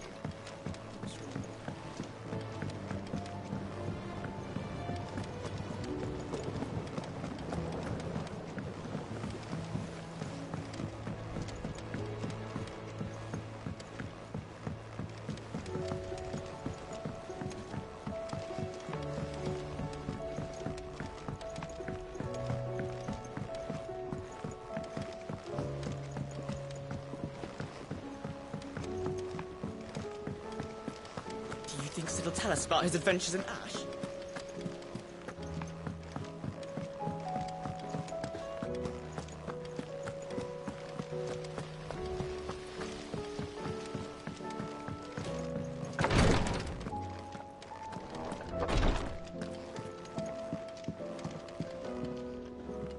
Ah, me lords. How are you feeling? Well, thank you. Is something wrong? Wrong? No, nothing like that. What it is, Go on, please.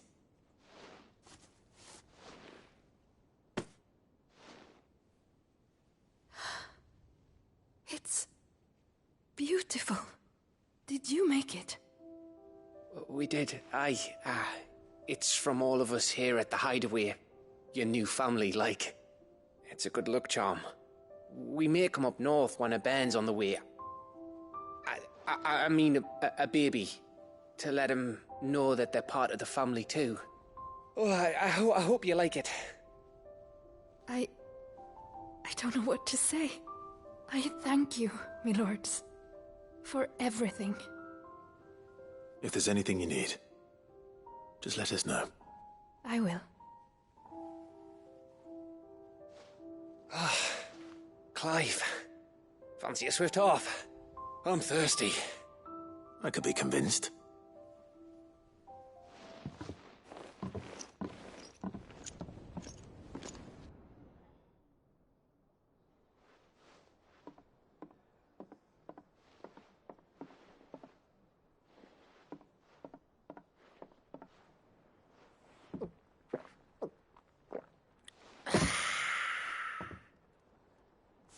Don't you think you've had enough?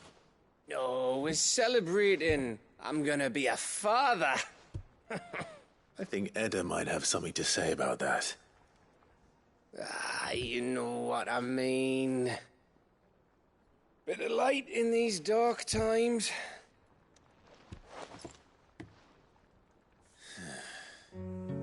Wasn't long after me 10th name day. My mum told us she was with child again. I was over the fucking moon. I was looking forward to having a little one to lord it over, what with me being the runt of the litter. Thought I'd finally have a chance to prove to the world that I could be a big brother. Imperials came the day she went into labour. Had myself a baby sister, and then I didn't. My whole family gone in a blink, while I hid in the cellar like the spineless little arsehole I was. Great brother I turned out to be.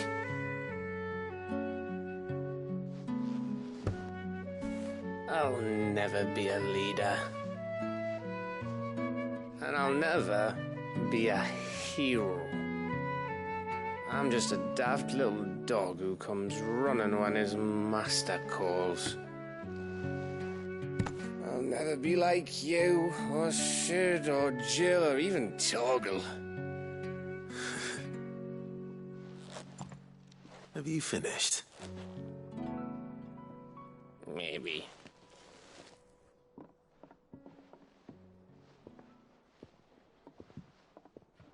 Do you know why you're our best scout? Because you don't need anyone to hold your hand.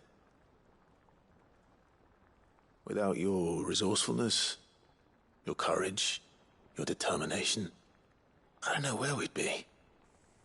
Maybe hanging off a cliff like, That was only the once. Exactly. You learned from it. And here you are after Founder knows how many missions, stronger for everyone. And let's not forget Rosalith. Who was it who freed me from the dungeon? Who was it who ran to Jill's rescue? That would be me. Because you're our brother, Gav. My brother.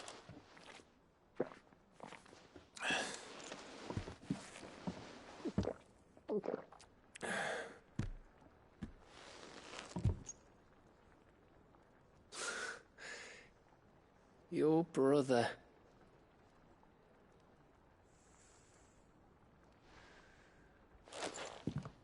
Which means that when the time comes, I get your room. And your sword.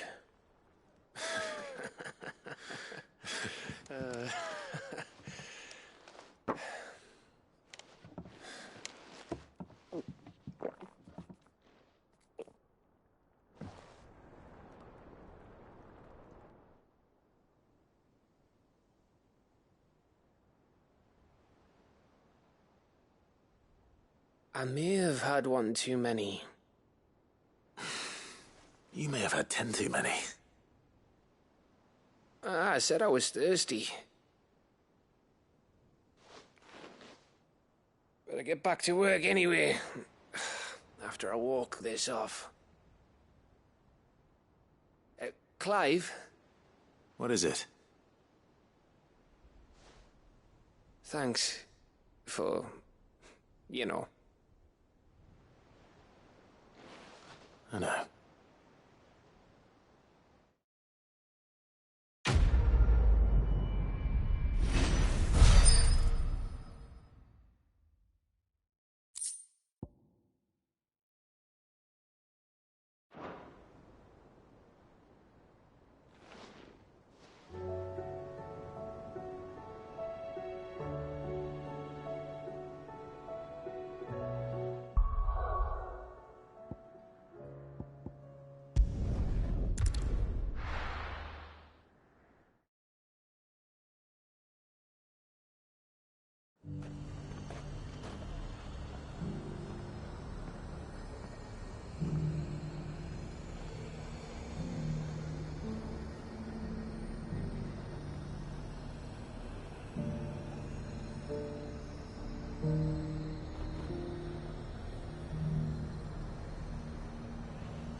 And how might I help the garrison today?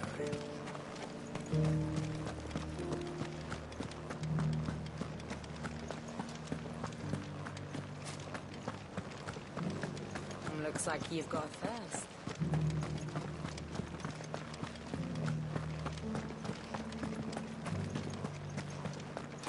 I haven't seen any of those beastly blue-eyed.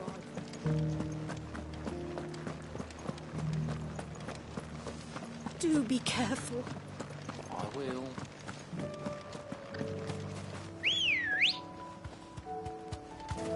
Let's go. Run like the wind.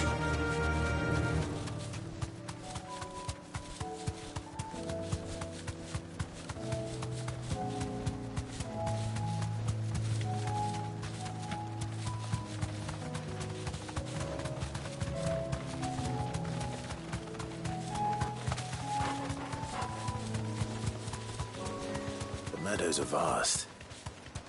Where do we even start? Yote mentioned the coastline. We can start there.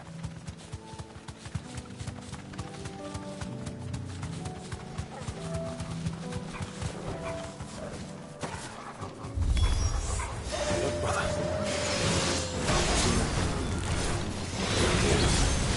Flowers and our friends.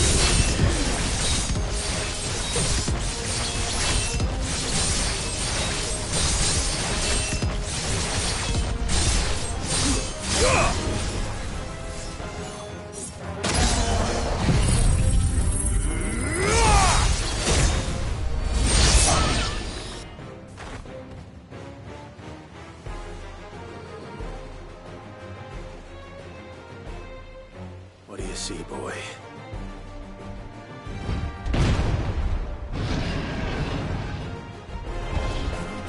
Let's hope this is the last one. Only one way to find out.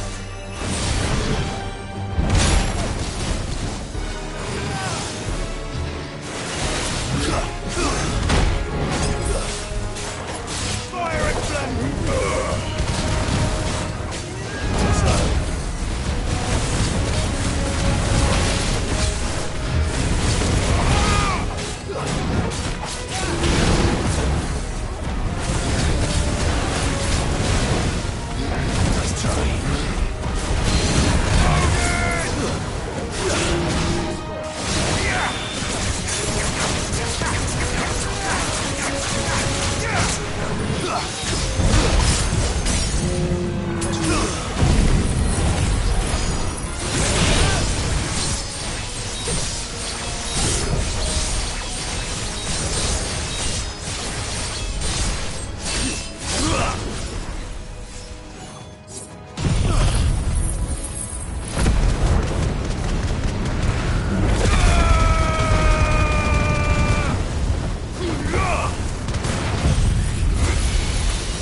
That was harder than I expected.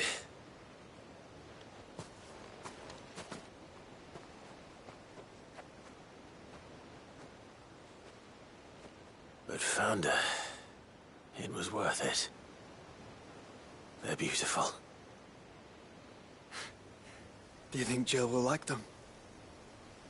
She'll love them. Come on. Let's go.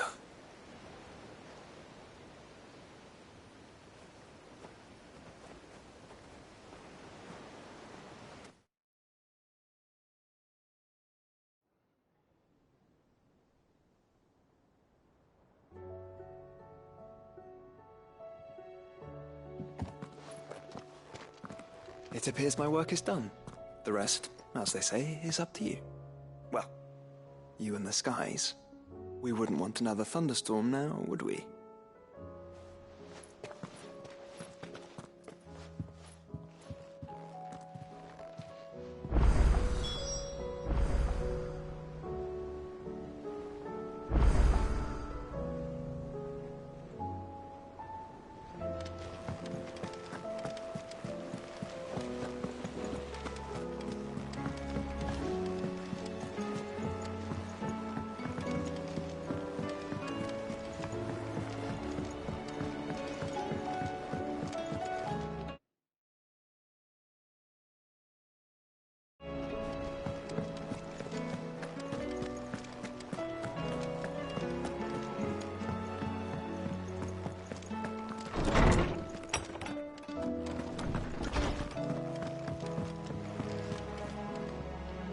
Jill, there's something I'd like to show you.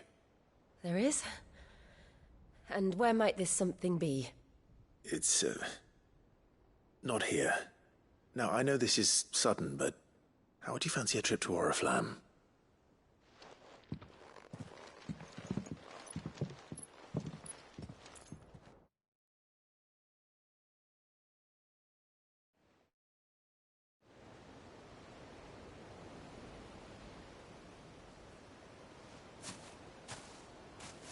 There are so many. This is what you wanted to show me.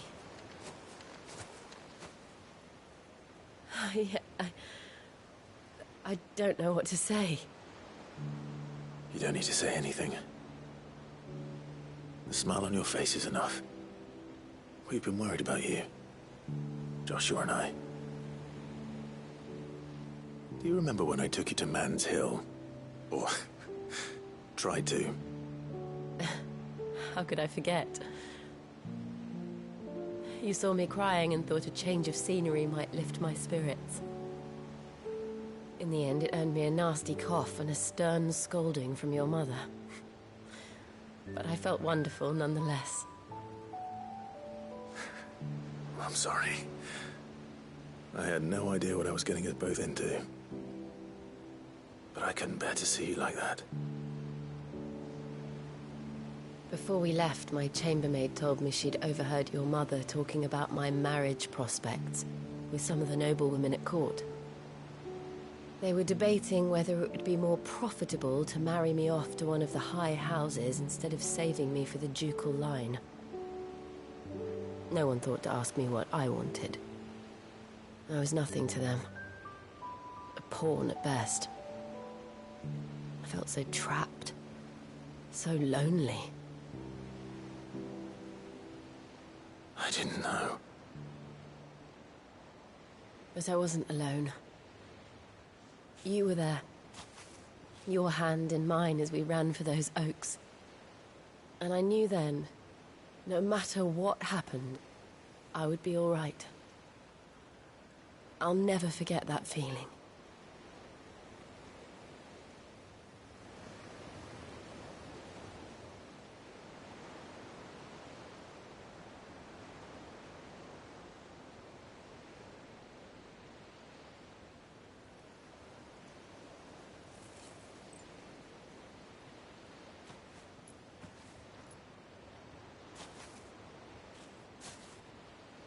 Before we broke camp, the morning after the storm, do you know what I did? No? What? I slipped away from my governess to climb the tor. And from there I saw a sea of petals, all reaching for the sun. And I realized that no matter how terrible the night, dawn would always come.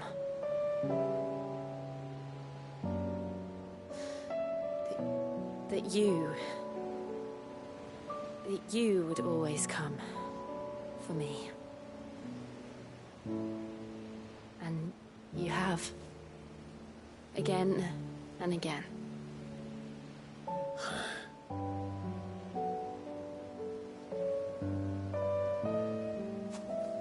Where do you see us? When all this is over?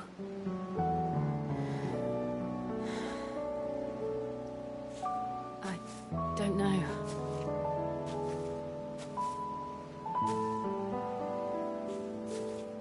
Not here, though. I think I've outgrown the twins. After everything we've been through, the realm just seems so small. I'll need some space to spread my wings. Then that's what you'll have. And I'll stop at nothing to see that you do.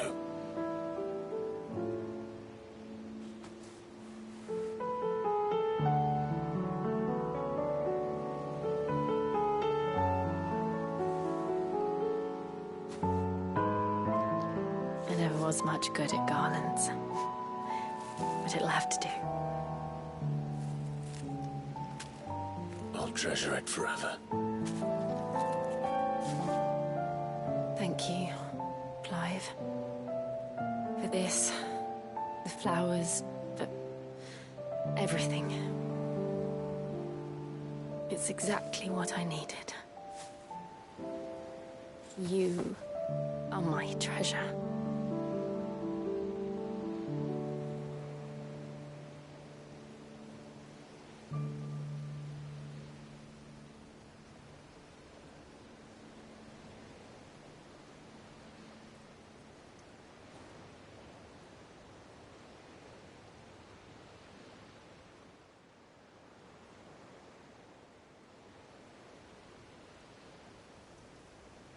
We should probably be getting back. I expect the others are wondering where we are. You're right. There's still much to do. And we'll do it together.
Trouble with your gear, or something falling, dear? Anything else?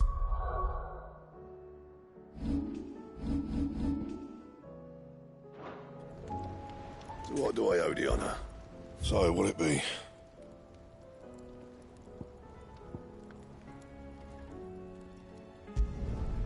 Not bad, if I do say so myself. And how am I meant to do that, then? Anything else? Aye, it's a dangerous world out. It'd better all be here. You're rubbing me blind, you know. Yep. So, will it be? You can thank me later.